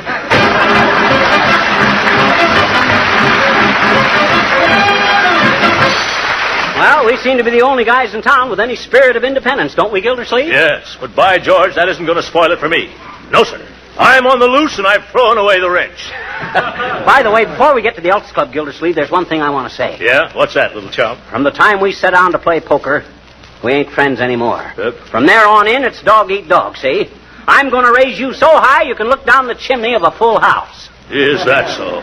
Why, you little palooka, I'll beat your alleged brains out with deuces back to back. Yeah.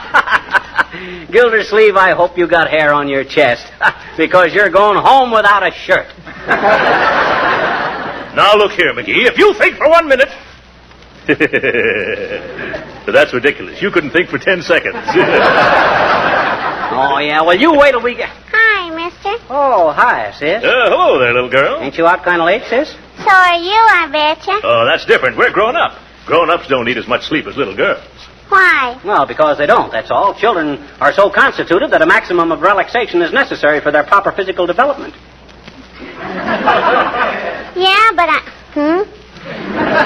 I says kids are so constant. You try it, Gildersleeve. Okay. Now look, little girl. All righty. You know what metabolism is? No, do you? Of course I do. Metabolism is the rate at which body energy is built up and torn down. Well, gee, what do you build it up for if you're just going to tear it down again? Why do you? Well, because that's nature. That's why it's a physiological process. It's necessary to the take it, McGee. Now, look, sis. Well, why do you take a nap in the afternoon? 'Cause Mama has a bridge party. No. That ain't the reason at all. You take an afternoon nap to restore the energy expended in your play. You got to give nature a chance to recharge your dynamo, as it were. As it were what? Just as it were.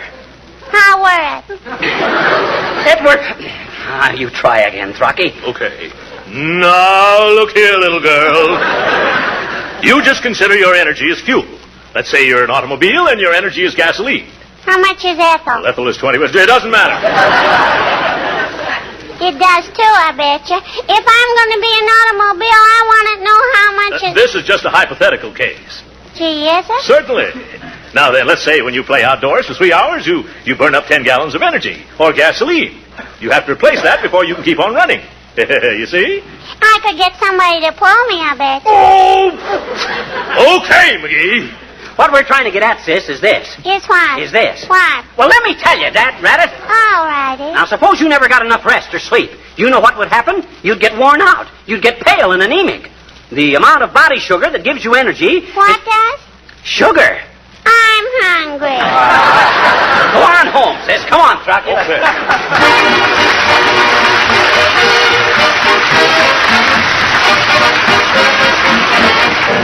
The King's Men sing the Hudson song. In a town in Sweden, by a stream so clear and cool, there sat a boy just a-fishing and a-dreaming when he should have been in school. Now he couldn't read or write a single Swedish word, but happiness he found in a little Swedish song he heard. Here's the way he made it sound. Hudson Rawson on the river rock, and a little brawler to it. Hudson Rawson on the river rock, and a little brawler to it. Now the Rawson is a Swedish town, the Rillera is a stream, the Brawler is a boy and girl, the Hudson is their dream. Hudson Rawson on the Rillera, and a little brawler to it. Hudson Rawson on the Rillera, and a little brawler to it. Now the girl played hooky from school that day and came down to the stream. She sat down beside the little Swedish boy and they began to dream. Hudson Rawson on the river and a brawler suet. Hudson Rawson on the river and a brawler suet. Hudson Rawson on the river and a brawler suet. Hudson Rawson on the river and a brawler suet. Now the brawler is a boy and girl, Hudson is their dream. The suet is their teacher who caught them by the stream. Hudson Rawson on the river and a brawler suet. Hudson Rawson on the river and a brawler suet. Now the boy and girl are back in school, shattered is their dream. The teacher planted poison oak all along the stream. It's a funny kind of a song to belong to a boy and girl in love with a beautiful dream. But they love to sing, swing all the livelong day. Shoot to send, shoot to shoot on the Rillera.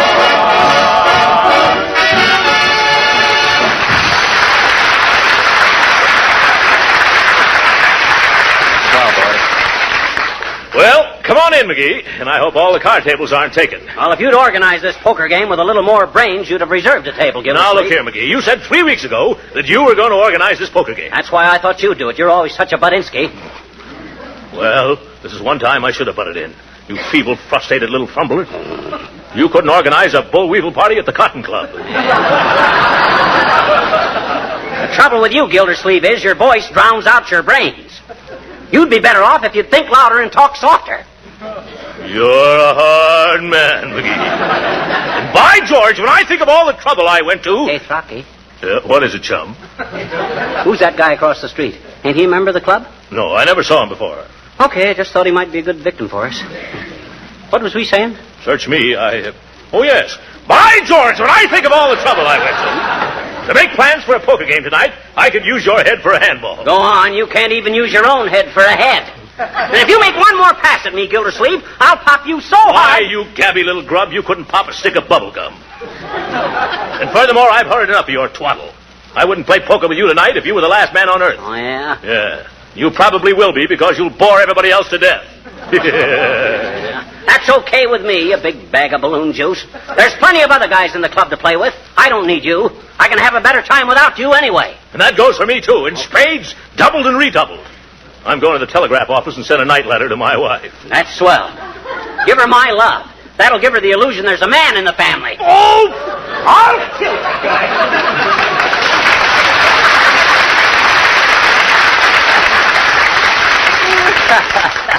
Ah, good old Gildersleeve. He's got the makings of a great guy.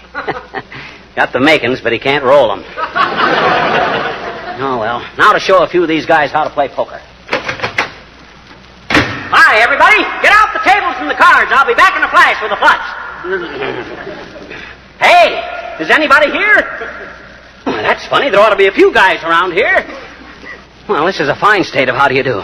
Here I am, spring in my heart, full of sulfur and molasses, and what happens? Everybody walks out on me. Hey, Porter. Hey, Peabody. Yes, sir? Ain't there anybody around this joint but me? Yes, sir. Only Mr. Wallace Wimple, sir. He's sitting in the library. Oh, well, he's better than nobody, but not much. Oh, thanks, Peabody. Rien de tout, sir. Huh? That's French, for think nothing of it. Oh. Well, I'll go in and talk to Wimple. Maybe I can whoop him up to go to a show or something. Hi, Wimple, old man. Remember me? Fibber McGee? Oh, yes, indeed. Good evening, Mr. McGee. How about a little game of 500 rummy? Penny a point. No, thank you. I never gamble. Oh, you don't? Well, have a cigar? Thank you, Mr. McGee. I don't smoke. You don't? Well, if we had a piece of string, we could play cat's cradle. What say we have Peabody bring us in some root beer? You want to wet your whistle? I can't whistle. I had braces on my teeth till I was 27. Look, Wimple, if you don't want to play cards or billiards or smoke or be a he-man, why the Sam Hill did you ever join the Elks? I like to sit in the window. It's the peachiest place in town to watch parades from.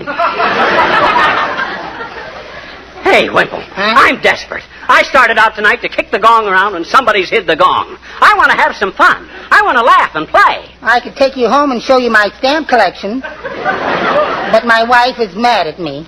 Oh, she is, huh? What'd you do? I talked back to her. That's why I'm here. I'm a wife-ugee.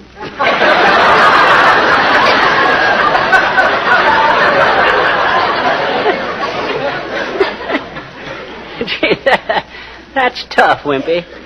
She's awfully mean to me, Mr. McGee. Sometimes I think I can't stand it another year. You know how it is. No, I'm afraid I don't, Wimple. I got the best little wife in the world myself. Sweet, sympathetic, and beautiful. I wonder what she's doing now. I know what mine is doing. What? Rolling out some dough for pies in the kitchen. Well, at least she's a good cook. She's a terrible cook. But that way, when she comes to the door with a rolling pin, it doesn't seem so obvious.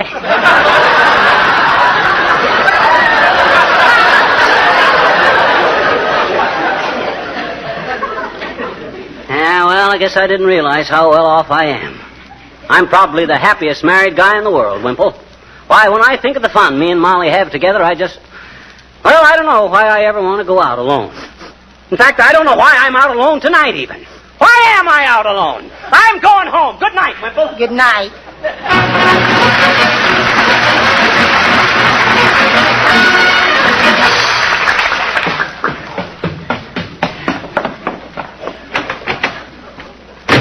Oh, hello, McGee. Did you forget something?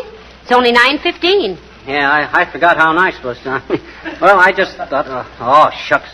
There wasn't much doing down at the clubs. Hey, what's that I smell? Makes my mouth water. Well, I was just fixing up some chili con carne, McGee. You want some? Oh, I don't want to chisel in on any snack you fixed up for yourself. Oh, that's all right. I fixed enough for 2 people. 2 people? You expecting somebody? Yes. Who? You. Oh.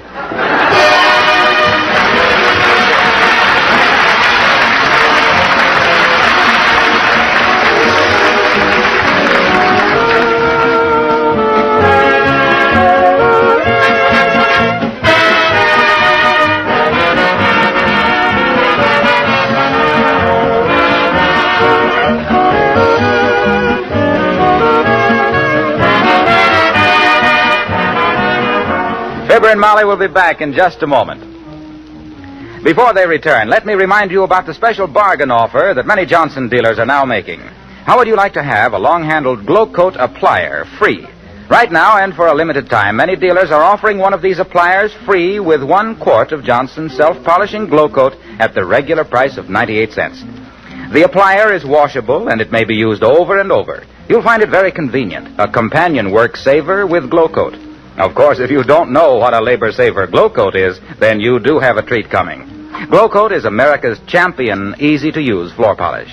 Without any rubbing or buffing from you, Glow Coat makes your linoleum and other floors sparkle with beauty, protects them against wear, makes cleaning easy. You simply apply Glow Coat, let it dry for 20 minutes, and presto, your floors are gleaming.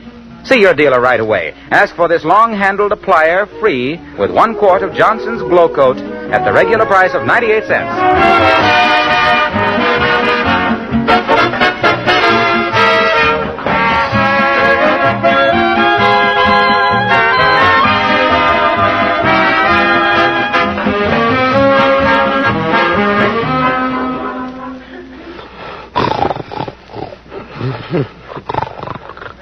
Give me another stack of chips, fellas.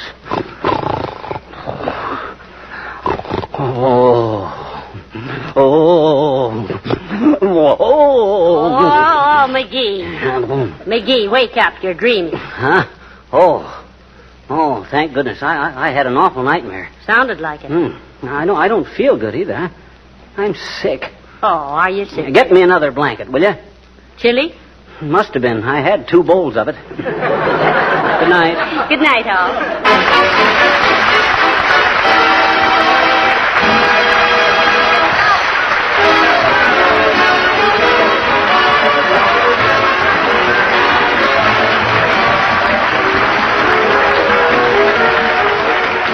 This is Harlow Wilcox, reminding you that if the community in which you live does not observe daylight saving time, Fibber, McGee, and Molly will come to you beginning next Tuesday night, 1 hour earlier. Good night.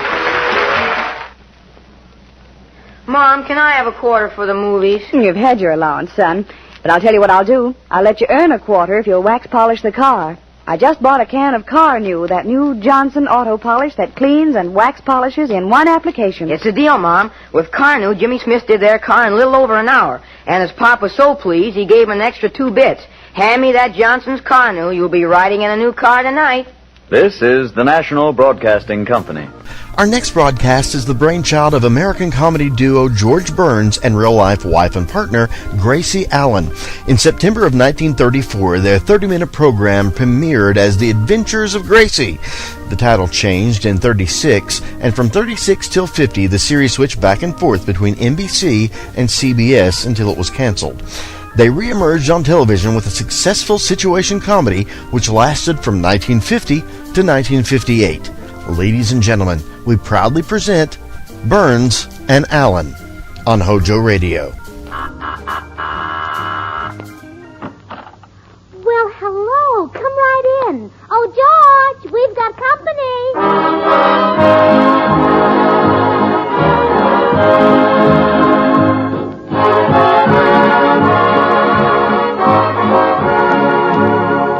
This is Bill Goodwin speaking for Lever Brothers, makers of Swan, the new white floating soap. Well, it's Tuesday night again. Time for another pleasant visit with George Burns and Gracie Allen, their guests, Charles Lawton, Jimmy Cash, and Paul Whiteman and his music. And now meet the people who live in the Burns house, George and Gracie.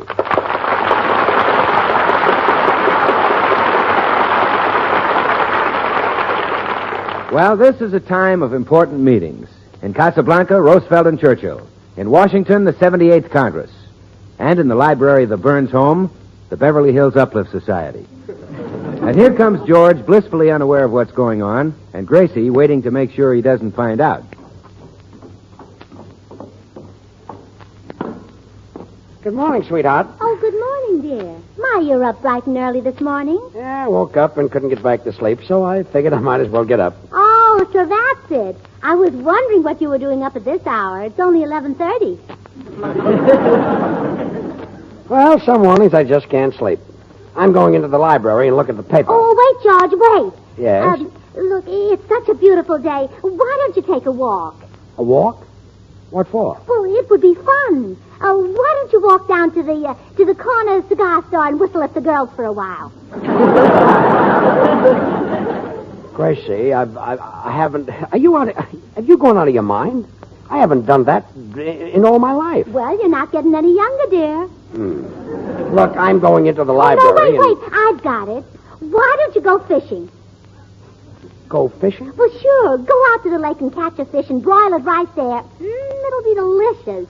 I'll go and get your fishing pole and a slice of lemon. Gracie, I'm not leaving the house. I'm going into the library right now.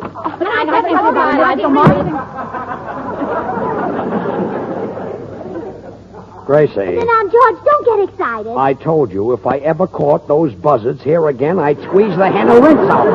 No, but, George, this is the most important meeting of the year. Today is our club election, and Francis Fowler, Vicky Gruskin, and I are all running for president. Oh, so you've got some competition, huh? Well, I don't mind competition. I always say, may the best girl win. But what if I lose? I hope so. Oh, Francis and Vicky have been putting on marvelous campaigns. I'll bet. Whenever the meeting was held at one of their homes, they had some big celebrity and a special guest. I see, a big celebrity. Yes, and I must admit the girls were awfully impressed. But who wouldn't be impressed meeting Myron Fudnick? Myron Fudnick? Yes. That's a big celebrity? Well, of course. Myron Fudnick is the first man who ever thought of putting garters on girdles. Well, I must get Myron's autograph. And then Vicky had even a bigger celebrity at her house. Bigger than Fudnick? Lily Mae Browning.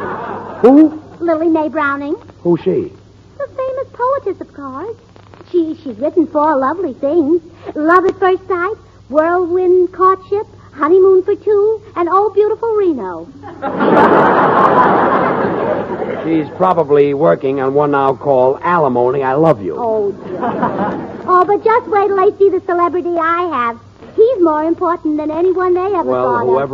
Whoever he is, I wouldn't want to be in his shoes. Goodbye, dear. I think I'll go and whistle at the girl. Oh, goodbye, dear. Oh, and now come to order, girls. Come to order, please. Now, before we start our regular meeting, I'd like to read a letter from Maggie Ettinger, our former member who joined the WAC. Oh, how is it, Gracie?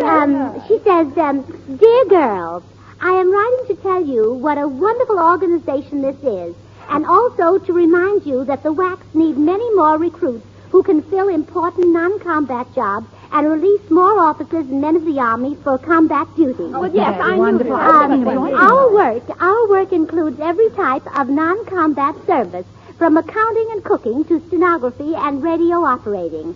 And we receive the same pay as enlisted men and officers in the Army. All women between 21 and 44 who do not have children under 14 are eligible for the WAC.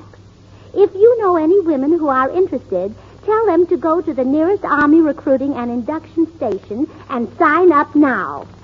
Love to all, Maggie. Oh, that's lovely. Wonderful. You know, girls, I might sign up myself. Oh, you couldn't, Gracie. You're married. Well, that doesn't make any difference, Blanche. It does if you have someone financially dependent on you. Financially dependent. Oh, yes. I forgot the May Company. Hi, Gracie. I was looking for George. Oh, I beg your pardon. I didn't know a meeting was going on. Oh, it's all right, Bill. Girls, you remember Bill Goodwin, don't you? Bill, we've been talking about the WAC. We'd all like to join, but most of us aren't eligible. I'm eligible, Bill. Do you think I'd make a good WAC? Well, I don't know, Tootsie. Isn't each WAC supposed to release a soldier for combat duty? Yes. Well, I just can't imagine you releasing a soldier.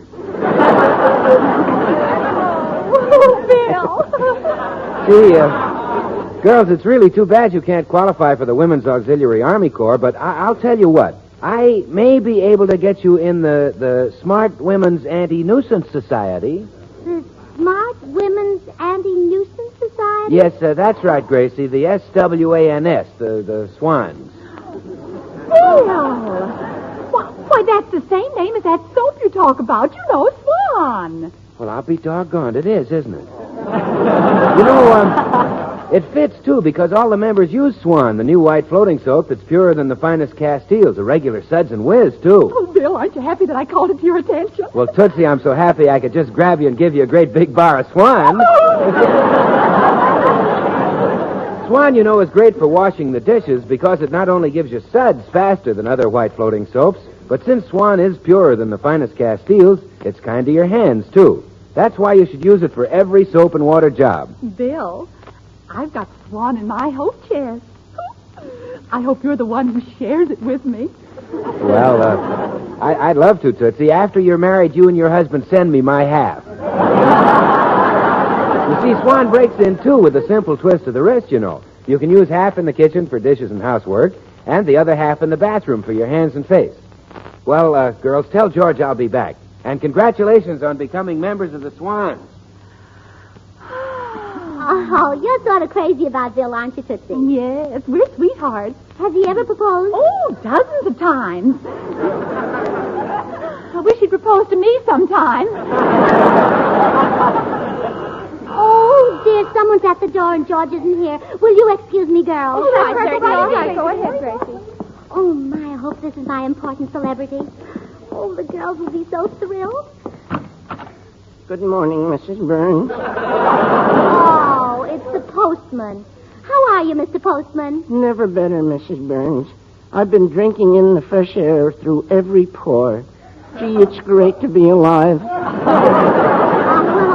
You always enjoy life, don't you, Mr. Postman? I should say I do, and perfect health is the answer. I've got the constitution of an ox. Oh, how nice.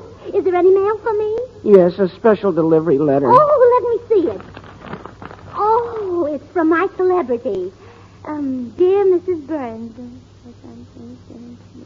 But he regrets that he cannot appear at the meeting of the Beverly Hills Uplift Society as he has been very busy at the White House since his return from Casablanca. Therefore, he cannot address your club on the subject you chose for him, Africa, the land of enchantment. Oh, dear, and I was counting on him. I'm sorry about the bad news, Mrs. Burns, but I've got to be running along now. I've got lots of fan mail to deliver down the street to Charles Lawton. Charles Lawton? Charles Lawton? He's a celebrity, and I know him, too. Oh, Mr. Postman, you've given me a wonderful idea. Now I'll be elected after all. That's me, always scattering sunshine. Goodbye, Mr. Postman. Well, goodbye, Mrs. Burns. And remember, keep smiling.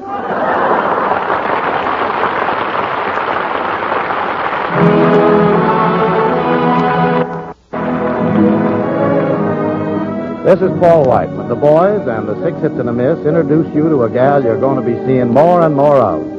She's Rosie the Riveter.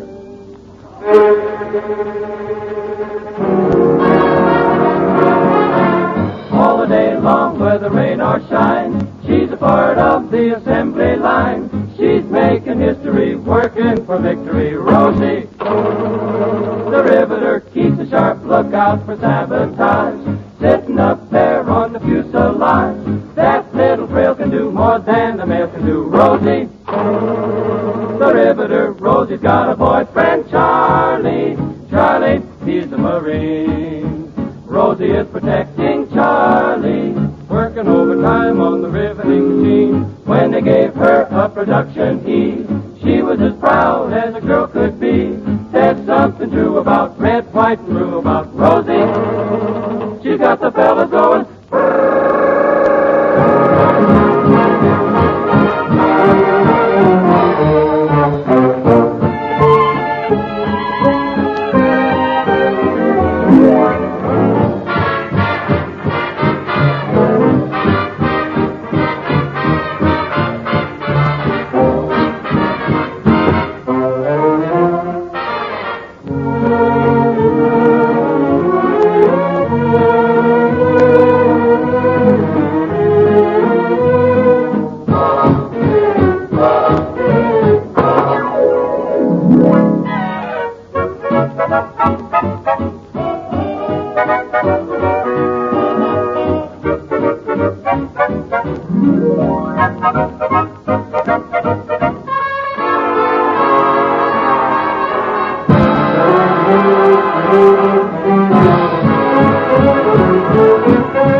So Gracie asked the girls to wait and hurried over to Charles Lawton's house to get him as the guest for her club meeting. The door is opened by a person wearing a frilly white apron.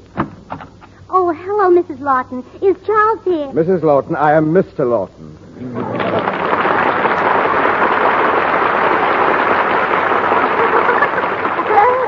Oh, my goodness, Charles. What a silly mistake. I'd forgotten that your wife is small and thin. Yes, and furthermore, her pants never show beneath the bottom of her apron. Would you mind telling me what you're doing with that apron on? Not at all. I'm dusting, sweeping, cooking dinner, and in my spare moments cursing the day I was born. Helping your wife, huh? My wife isn't here. In fact, she hasn't been home for 5 minutes since she joined some infernal, idiotic woman's club. You don't like women's clubs? No! Do you know what I'd like to do to all wives who belong to clubs? No. I'd like to make them run between two long lines of husbands. And as they ran, the husbands would beat them over the head with the minutes of the last meeting. Oh. Well, what did you want to see me about, Gracie? Who, me? Come along, out with it. Oh, well, I want you to come over to my house. Why? Well, it's George. Yeah, that's it. Something's wrong with George. But everyone knows that. Can't you be more definite? Well, yes, George is stage-struck. Stage-struck? At his age? Yes, he goes around all day reciting Shakespeare. How revolting. What sort of Shakespeare does he recite? Well, his favorite speech is one that goes, but light, who softly breaks the window yonder? I'm from the east, and Juliet is my son. Yes. That's a little bit off, Gracie. The correct line is, but soft what light through yonder window breaks. It is the east, and Juliet is the sun. But that doesn't make any sense. Would you mind just taking my word for it, mine and Shakespeare's? But why have you come to me with your problem, Gracie? What could I possibly do? Well, I thought it might cure George if I got some actor over to the house who could recite Shakespeare better than he can. Well, that shouldn't be difficult. Have you tried Harpo Marx? Well, no. But I want someone who's even better than Harpo Marx. I want you. I'm sorry, but I'm much too busy with my housework. Well, all right. Poor George. He'll just have to go through life thinking he's a better actor than you are. He thinks what? He thinks he's a better actor than you are. The man is obviously mad. Sure. Any man who claims to be a better actor than another is nothing but a ham. I'm 10 times the actor he is. Well, of course you are. Will you come over and show him up? Will I? I'll make him sound like the end man in an Elks Club minstrel show. Oh, and I'll have some of the women from the neighborhood in to watch you do it. Oh, I know a great actor works better in front of an audience, and especially an actor as great as you are. Yes, of course. I'll be over as soon as I've made the bed. So.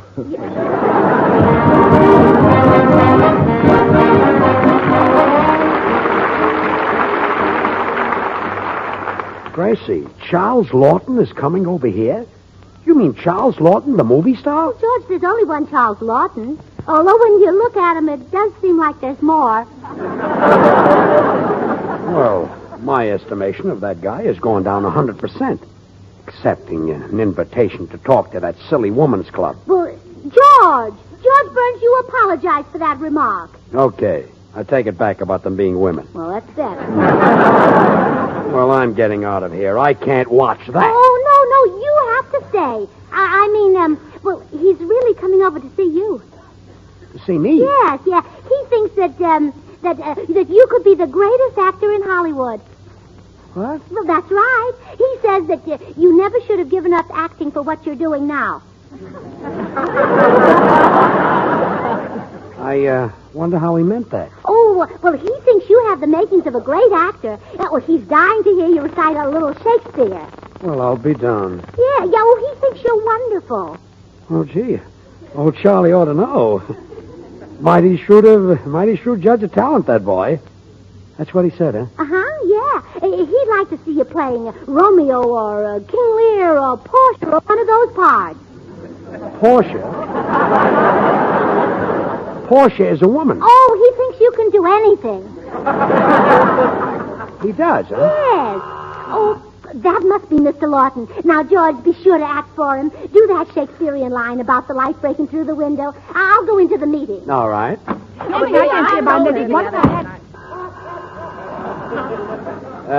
Come in. Hello, George. Hello, Charlie. But soft. What light through yonder window breaks? It is the east, and Juliet is the sun. What, may I ask, was that? That was something out of Shakespeare. His appendix, no doubt.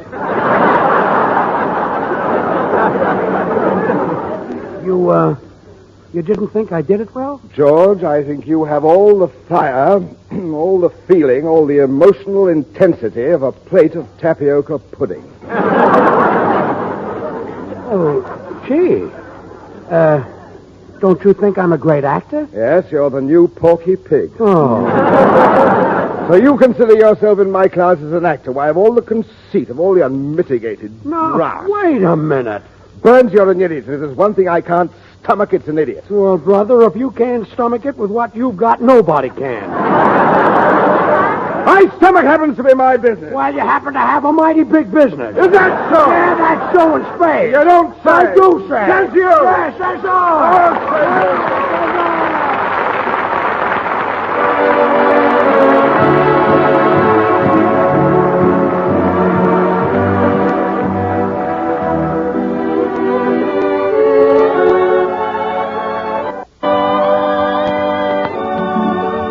And now Jimmy Cash singing There Are Such Things. A heart that's true. There are such things. A dream for two. There are such things. Someone to whisper, darling, you're my guiding star, not caring what you own, but just what you are, a peaceful sky. There are such things, a rainbow high, where heaven sings. So have a little faith and trust in what tomorrow brings. You'll reach a star because there are such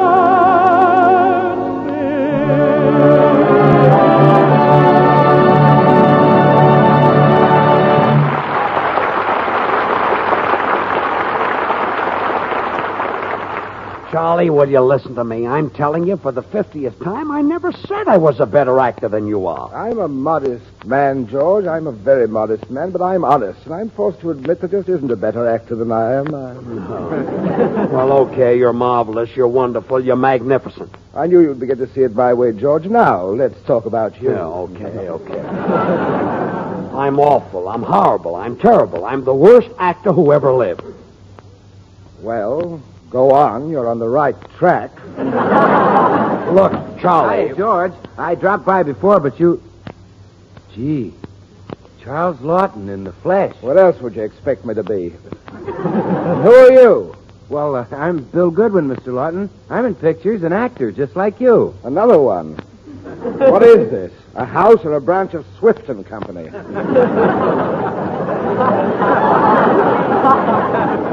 Your friend Burns here has been bruising the bard with but soft what light through yonder window breaks. Well, you see, George doesn't know how to do it, Mr. Lawton. Now, just get a load of this. But soft. What sud through yonder bathtub break?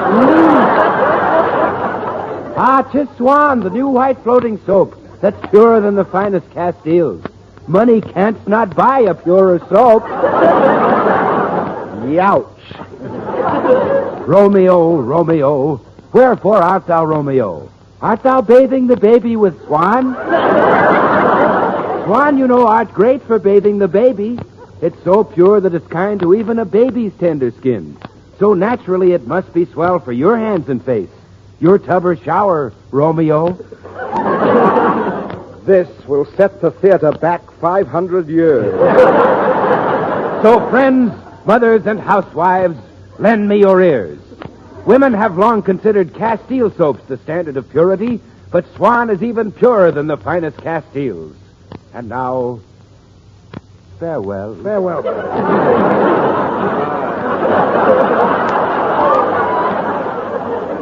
Farewell. Parting is such sweet sorrow, and I would say, bye, Swan, ere it be morrow. Well, that's that, fellas. Just washed up Shakespeare. Goodbye.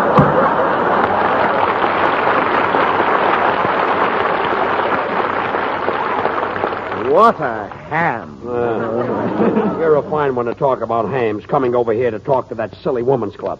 Woman's club? Are you mad? I wouldn't address a woman's club for the entire output of the Florsheim factory. I detest women's clubs. Then why did you come over? Because your wife told me you were stage-struck. Stage-struck? Charlie, Gracie brought you over here to make a speech for her club so that she could be elected president. She did that after all I've been through at home. George, I'll make that speech, and when I get through, there'll be one less woman's club. Well, do you think you can? Can I? I'll make a speech so hot it'll melt the rubber out of their girdles. Well, I'll tell them you're ready. Oh, boy, no more Beverly Hills Uplift Society. Gracie, your guest, Charles Lawton, is ready. Charles Lawton? Oh, yes, girls, I knew you'd be thrilled. George, tell him we'll be ready in a minute. Now, you're going to see some marvelous acting, girls, because Mr. Lawton is one of the finest actors ever to board the trod, or whatever they do. He'll probably recite one of Shakespeare's beautiful poems like The Shooting of Dan Macbeth. Mr. Lawton is English, isn't he, Gracie? Oh, yes. And let's try to make him feel at home, girls. We'll serve him his tea with a trumpet. You know, like they do in England. Unless, of course, he'd prefer it with a tram. Oh, that's a wonderful idea. You're so fine. All right, we're ready now. I'll call him. Oh, Mr. Lawton, is right this way, please. Coming. Now, girls, I want you to meet a man who is much more important than Myron Fudnick. My celebrity. Mr. Charles Lawton, who will perform for us. My dear Bats.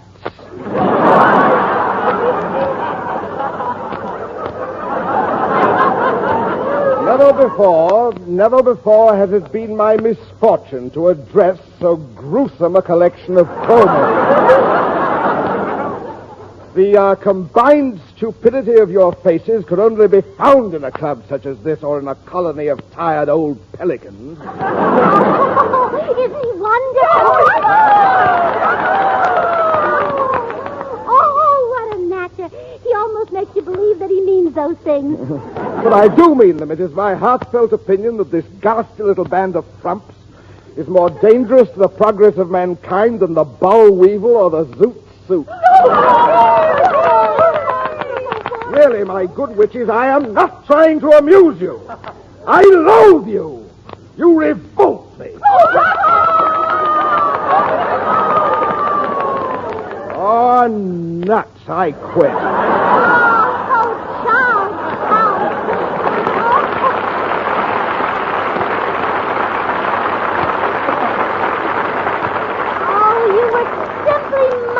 You were wonderful. I don't know how to thank you, Charles. Now, girls, while the thrill of my celebrity's visit is still fresh in our minds, shall we vote on our club president? Oh, yes. Well, just write your choice on a slip of paper, and I want to say in advance that this is going to be the happiest moment of my life. I thank you.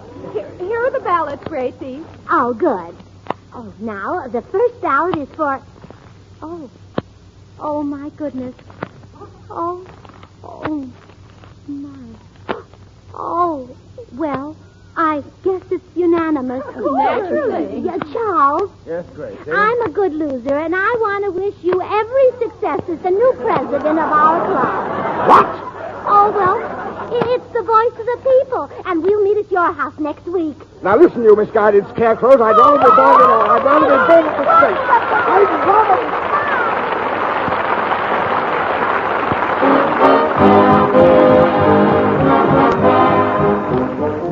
George and Gracie will be right back, so I've just time to remind you that you save money with Swan because when you use Swan, you don't have to buy any other soap at all. In the kitchen, for dishes, and for general cleaning, Swan does the work of easily wasted package soaps. And in the bathroom, for your face and hands, Swan gives you more soap per penny than any leading toilet soap tested. And at the same time, gives you a soap that's purer than the finest Castiles. So get help, get Swan. Well, here they are again, George and Gracie. Well, Gracie, who's going to be the president of your club now that Charles Lawton walked out on you? Oh, well, I will, dear. I'm bringing a celebrity to the next meeting who's sure to win the election for me. George, I've got Winston. Winston Churchill? No, Winston Fudnick. Myron's brother. Oh, the tall...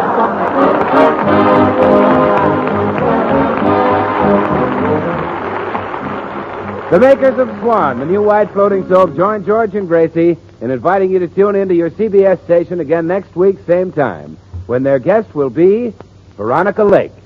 Remember, George Burns and Gracie Allen, CBS next Tuesday night. And don't forget to listen to Swan's other show, Tommy Riggs and Betty Lou, every Friday night over another network. And now till next week, this is Bill Goodwin saying, well, I, Swan, how about you? Good night. This is the Columbia Broadcasting System. You're listening to HOJO Radio. More classic old-time radio coming your way next. Well, hello. Come right in. Oh, George, we've got company.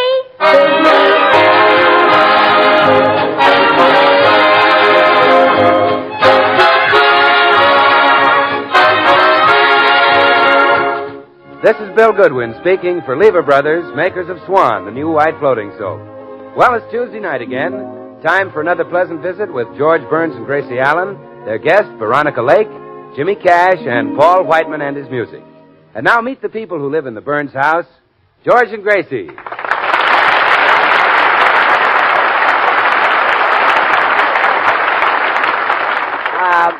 What are you doing, sweetheart? Writing a letter to your mother? No, I'm writing a wedding announcement. A wedding announcement? Mm-hmm. Listen and see if it sounds right. Mr. and Mrs. Samuel J. Stagwell take pleasure in announcing the forthcoming marriage of their daughter Tootsie to Mr. William Goodwin. The ceremony will be held... Wait a minute. Bill Goodwin is going to marry Tootsie Sagwell? That's right. I don't believe it. But it's true, George. Of course, it's a secret. Very few people know about it yet. Not even Bill. I thought so. What horrible thing are you cooking up for that poor guy? Is it so horrible to marry a girl who looks exactly like Veronica Lake? Gracie, Tootsie has a face like a New England boiled dinner. She doesn't look like Veronica Lake. But she will, dear. Professor Robinson will fix that. Who? Professor Hubble Robinson. Hubble Robinson? Yes. The beauty expert. He sells a beauty kit guaranteed to make people look like their favorite movie stars. Oh, for Pete's sake. So, Tootsie decided on Veronica Lake, and we're going to get started today. How long do you expect it will take? Oh, just a couple of hours. Veronica's a very small girl, you know. Gracie, you're wasting your time. This Professor Robinson must be a quack. He's nothing of the sort, George. Mr. Carroll Nye of Burbank wanted to be like Clark Gable, and after the professor's treatment, he not only looked like Gable, but he had gorgeous legs. He had gorgeous legs? Yes. You see, his handwriting was hard to read, so whether he wanted Gable or Grable. So he gave them both. Yes. I see what you mean. That's really an amazing professor. Yes, and then another customer got to look so much like Gene Autry that his wife left him. Horses kept following him home. Gracie, Bill Goodwin will never marry Tootsie Sagwell. I'll answer it, dear. Maybe Tootsie. Oh, hello, Mr. Postman. Good morning, Mrs. Burns. How are you this lovely, lovely morning? Oh, I'm fine, thanks. And you're looking well, too. Yes, this is the kind of weather that brings the roses to my cheeks. Postman. You're always so healthy. I take no credit, Mrs. Burns. If other people used my system, they could be as hale and hearty as I am. What is your system? Deep breathing. As I walk along, I inhale like this. And then I exhale like this.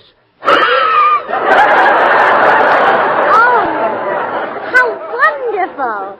Well, what mail did you bring me today? A package, Mrs. Burns. Here you are. Oh, it's just what I've been waiting for. Tootsie's beauty kit from the professor. Thanks, and goodbye, Mr. Postman. Goodbye, Mrs. Burns. Remember, keep smiling.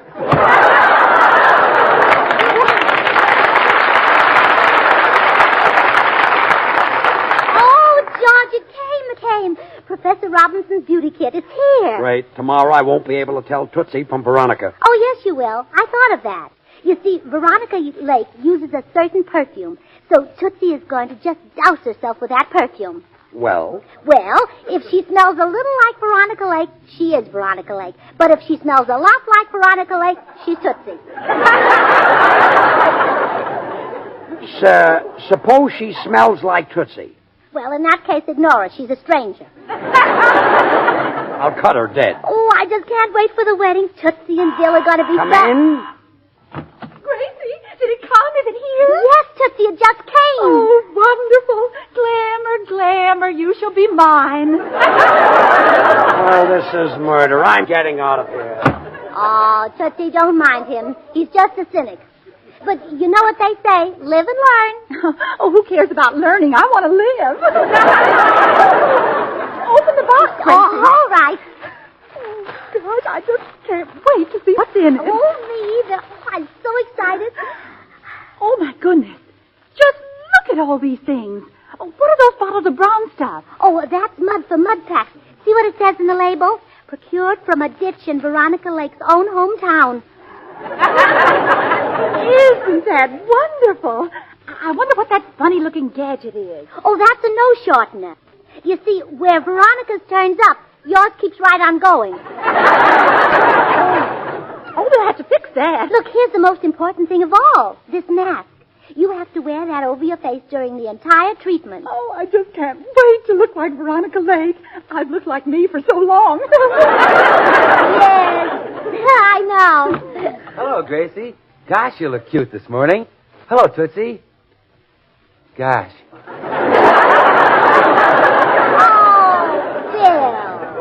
Bill, you're not supposed to see the bride just before the wedding. Really? Well, who's having a wedding?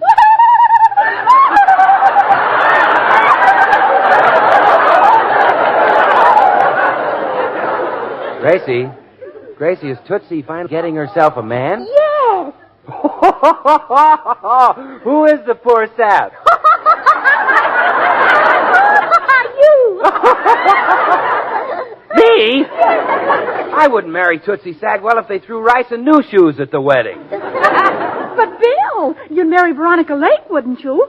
Veronica Lake? Well, who wouldn't? Gee, that lake. Bill, why do you like her? Well, I'll tell you, Tootsie, whenever I think of a lake, I think of a swan. And swan, you know, is the new white floating soap.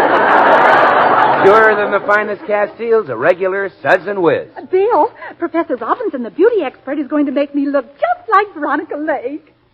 Professor Robinson should be with the camouflage corps. Listen, if he can do that, he can make a 20-ton tank look like a bar of swan. But don't try to wash the dishes with a tank. Use Swan. Swan is great for washing the dishes because it suds faster than other white floating soaps. And since Swan is purer than the finest Castiles, it's kind to your hands. So use Swan for every soap and water job in the house. Now, Bill, you come back in exactly 2 hours and propose to Tootsie. By then, she'll look like Veronica. Yeah. Oh, poor Tootsie. She has to wear that terrible old mask for 2 hours. Yeah, it is ugly. I haven't got it on yet. You haven't? Well, break me in two and call me Swan. By the way, Swan breaks in two with an easy twist of the wrist, you know. So you can use half in the kitchen for dishes and cleaning and the other half in the bathroom for your hands and face. Gracie, we better get started with the treatment. You come back in 2 hours, Bill, and I'll be a glamour girl. I'll be back, Tootsie. That I've got to see. Oh, Bill, when you marry Tootsie, George and I will want to give you something.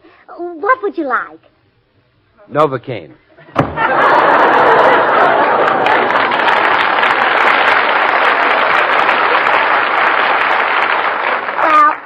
Tootsie, lie down on the table. All right, Gracie. I think I'll start off with the mud pack. Now, hold still. Oh, isn't it wonderful?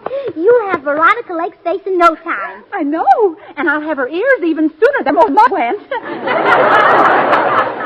I have a wonderful idea, Tootsie. I'll call Veronica and tell her to come right over. What for? Well, so we can tell how we're doing. I'll stand you both side by side, and if I can tell you apart, you're not done yet. That's a marvelous idea, Gracie. But do you know her? Oh, sure. I see her at the market all the time. We don't get our meat from the same butcher. Oh, just think. Veronica Lake and I are going to be twins. Gracie, how about you and Hetty Lamar looking alike? Oh, well, I don't think Hetty Lamar would want to go through all this fuss just to look like me. Well, come on, Gracie, put on some more stuff. All right, Tootsie. Here's mud in your eye.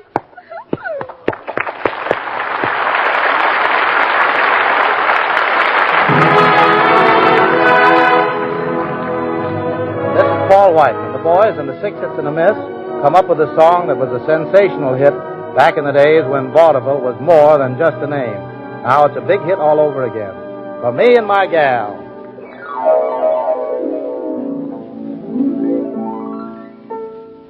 The bells are ringing for me and my gal. The birds are singing for me and my gal. Everybody's been knowing to a wedding they're going, and for weeks they've been sewing. Every Susie and Sal, they're congregating for me and my gal. The parson's waiting for me and my gal. And sometime I'm gonna build a little home for 2, for 3, or 4, or more in Loveland for me and my gal.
The mud is sort of pulling my face together. Is that good? Well, of course it's good. Just think of yourself as a big pan of fudge that's beginning to harden. Yes, that's just what I'll do. Oh, gee, won't it be wonderful when I go out walking with my new face on?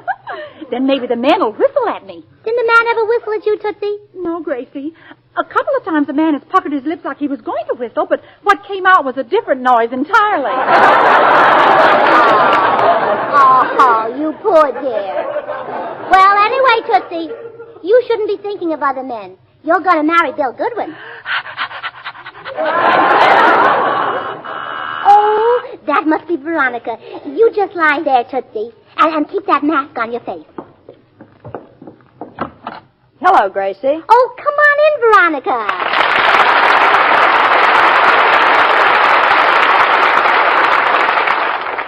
You sounded awfully excited on the phone, Gracie. What's up? Well, I'm making my friend Tootsie Sagwell beautiful, and I need your help. Tootsie Sagwell? Oh, yes, she's that tall person who looks something like a woman. Yeah, that's Tootsie. She's taking Professor Robinson's beauty treatment that's guaranteed to make her look exactly like a movie star in 2 hours. Any particular movie star? Yes, you. Good heavens. Yeah, and that's why I need your help. I want you to stand beside Tootsie so we can see if there are any places where a little sagwell still shows through the lake. Come on, Veronica, she's in here. Wait, before we go in, I'd better tie a string around my finger. What for? I don't want to get mixed up and forget which one is me. Oh, well, don't bother. I'll try to remember. Come on. Tootsie, this is Veronica Lake. Oh, Miss Lake, I hope you don't mind that I picked you for a model. I'm very flattered, Tootsie. You know, Veronica, I've always wanted to swap beauty secrets with you. Well, let's not swap. I'll just tell you what I know. Oh, good. Oh, dear, if Bill doesn't marry me this time, I'll just give up. You're counting on this experiment to get a husband? Yes, I've tried everything else. Well, she certainly has. Remember when they took away your permit to carry a gun, Tootsie? Yes, the old meanies. Oh, I failed so many times, Veronica. You know, they say that the bridesmaid who catches the bride's bouquet will be the next to get married. But it never worked for me. What a shame. I've been a bridesmaid 20 times. Every time I jump way up in the air and catch the bouquet, and it's gotten me nothing. Oh, well, I wouldn't say that, Tootsie. It got you an offer to play second base for the Washington Senators. I almost wish I'd taken it. Oh, Gracie, where are you, dear? Oh, George is home. Veronica, you stay here with Tootsie. I'll be right back. Hello. Oh, George, you're just in time. In a few minutes, we're going to unveil Tootsie. Gracie, this idea is ridiculous. If people get to look like movie stars, don't you think a lot more would be doing it? Don't you think I'd like to look like Charles Boyer? Well, certainly. Well, you don't have to be so definite about it. But, George, if you want to look like him, you can. Professor Robinson has Charles Boyer's face marked down to $27.50 this month. It's a special. Only $27.50. Yeah, of course, that's not including the eyes. Oh, no eyes. No, those big soulful Boyer eyes are extra. How much does he get for those? Well, how many would you want? 1 or 2? Well, I'm no piker. Make it 2. Make it 3. When I go, I go. George Burns, I don't like your attitude. You'll be sorry you acted like this when I walk out of that with a new Tootsie Sagwell. You just stay here. I'll be right back. Gracie, I can tell by the look on your face that George doesn't believe in Professor Robinson. Well, no, he doesn't. Oh, I get so mad at him sometimes. Honestly, if he wasn't my husband, I'd divorce him. Gracie, is it almost time to take the mask? How does your face feel? Does it feel like Veronica Lake's face? Well, I don't know how Veronica Lake's face feels. Oh, how does it feel, Veronica? Oh, I don't know. I've had it so long it almost seems like part of me. Oh. Tootsie, it's 2 o'clock. Time to take the mask off. Oh, hurry. Oh, hold still. There. Well, how do I look? Oh, dear. I shouldn't have used that witch hazel. Why not? I'm afraid the bottle had too much witch and not enough hazel. Oh, dear. Bill Goodman will be here in 10 minutes. He'll never propose to me now. Oh, don't feel that way, Tootsie. Men don't propose to women because they're beautiful. No, I'll bet lots of men have proposed to you. Well, yes, but only because I'm a good cook. I can't even cook. Well, wait. I've got an idea. Veronica, you've got to help it. You've got to pretend that you're Tootsie Sagwell. Me? Yes. After she's worn the mask a little longer, Tootsie will look like you anyway. So you just pretend you're Tootsie long enough for Bill Goodwin to propose to you. Yes, Veronica. Just accept him and I'll take it from there. But this is the craziest thing I've ever heard of. Please, Veronica, do it for me. Well, all right. Oh, thanks. And what a chance this is to teach my husband a lesson. Now, when I call you, come out as Tootsie. All right, Gracie. Well, George, we took the mask off Tootsie. You did, huh? Yeah. Now I want you to see her. Oh, Tootsie. Miss Gracie, did you call me? Yes, I did, Tootsie. Look anything like Veronica Lake.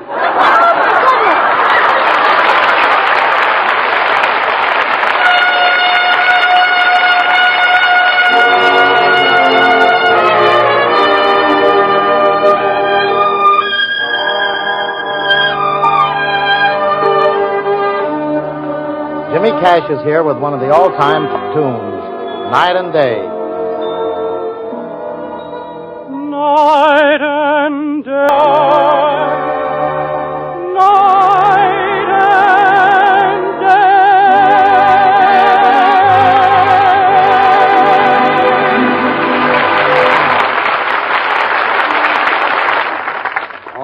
All right. I knew it was Veronica Lake all the time, and so will Bill Goodwin.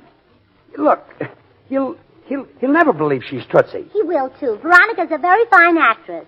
All you have to do, Veronica, is imagine you are Tootsie Bagwell. I don't believe I have quite that much imagination. Oh, you can do it. Just get that look of hers in your eye. You mean that come hither look? Well, it's really stronger than that. It's more of a come hither, stay hither, and don't go thither look. I see. I'd better know how she acts with men, too, so I can give a good performance. How does she react when a man asks her for a date? Well, let me see now. I have to go back to 1929 for that. Oh, the year of the crash. Well, men were desperate in those days. Yeah. Well, as I remember it, when this man asked Tootsie for a date, she was surprised for a moment, but she regained her poise quickly and yelled, "Wow!" and broke 2 of his ribs. Gracie, do you mind if I'm a little more ladylike? I'll just stick 2 fingers in my mouth and whistle. Yes, give it that bass a touch.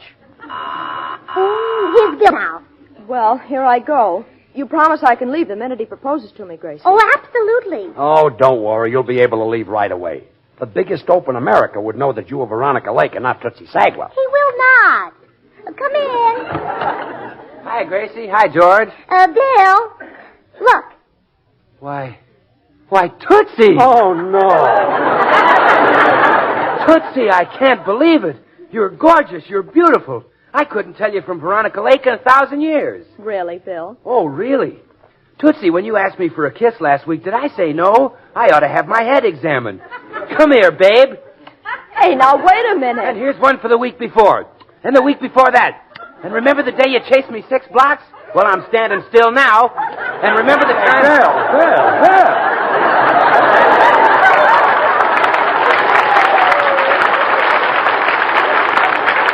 Well, I've got a TL for you. That isn't Tootsie Sagwell at all. Oh, will you stop, George?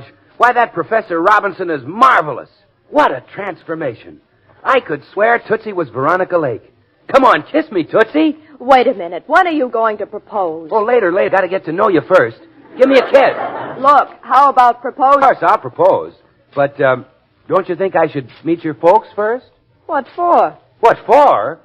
Well, I can't marry a girl until I'm sure her folks use Swan. The new white clothing soap is purer than the finest candles. Money can't buy a purer soap. They use it. Now will you please propose? Oh, sure, Tootsie. Say, there's just one other thing we should agree on first. How do you feel about babies? Babies? Yes, do you think they should be bathed with a whole bar of Swan or half of it? You see, Swan is great for bathing babies, you know. It's so pure, it's kind of even a baby's tender skin. So you know Swan is just bound to be great for your hands and face, your tub or shower. Look, what are you proposing, marriage or a bath? Well, gee, Tootsie, a fella's got to be careful, you know. You know what that famous expert on women said. What? Well, he said women have long considered Castile soaps the standard of purity, but Swan is even purer than the finest Castiles. What expert on women said that? Me? Bill, will you please hurry up and propose to me? I've got some shopping to do. Oh, all right. Oh, Bill, would you mind proposing on this divan over here? Okay, Gracie, anything you say. But, look, Bill, you want to be told that... Come on in the library, George. Okay, well, don't yank my arm off. Great. Is it working? Yes, Tootsie. I'll leave the door open a crack so I can describe how Bill proposes to you. I thought you'd be interested. What's he doing to me? Well...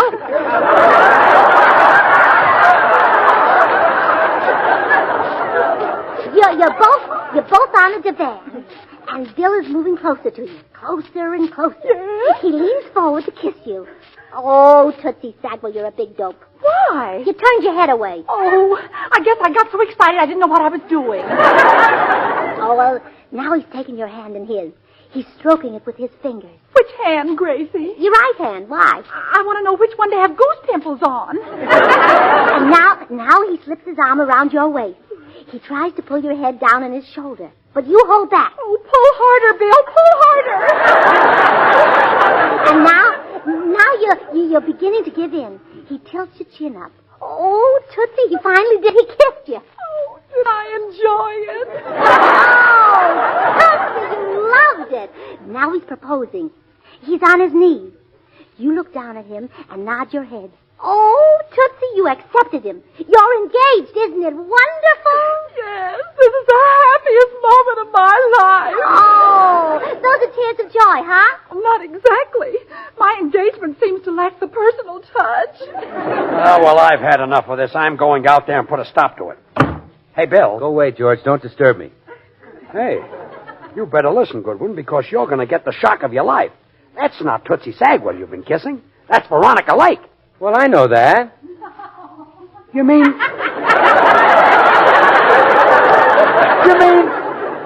you knew it all the time? Well, what else, brother? I'm no fool. Well, I'll be darned. How do you like that? Oh, so that was your game, Mr. Goodwin. You were just putting on an act. Sure. You knew it was me and took advantage of it? That's right. You knew all the time that you were hugging me, kissing me, making love to me. Uh-huh. It was fun, wasn't it? I'll say. Come on, Bill. Take me home. Okay, Veronica.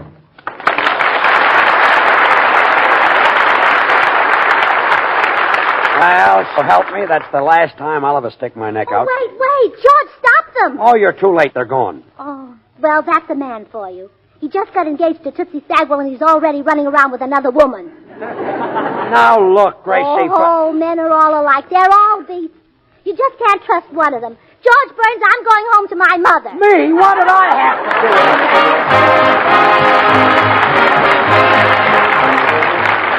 Well, I just have a few moments to leave you with this one thought. Swan saves you money. Use it for every soap and water job in the house. In the kitchen, for dishes and cleaning, Swan does the work of easily wasted package soaps. So you save there. And in the bathroom, for your hands and face, you save again. Because Swan gives you more soap per penny than any of the leading toilet soaps tested. And gives you a soap purer than the finest Castiles. So use Swan and really save. Oh, we're a little late, folks. Good night.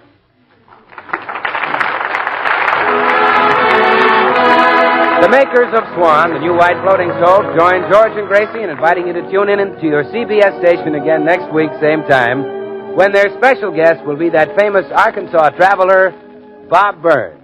Remember, George Burns and Gracie Allen, CBS next Tuesday night. And don't forget to listen to Swan's other show, Tommy Riggs and Betty Lou, over another network next Friday night. And now till next week, this is Bill Goodwin saying, well, I, Swan, how about you? Good night. Veronica Lake is now appearing in Paramount's all-star production, Star Spangled Rhythm. This is the Columbia Broadcasting System. Thank you for listening to HOJO Radio. We'll be back again very soon.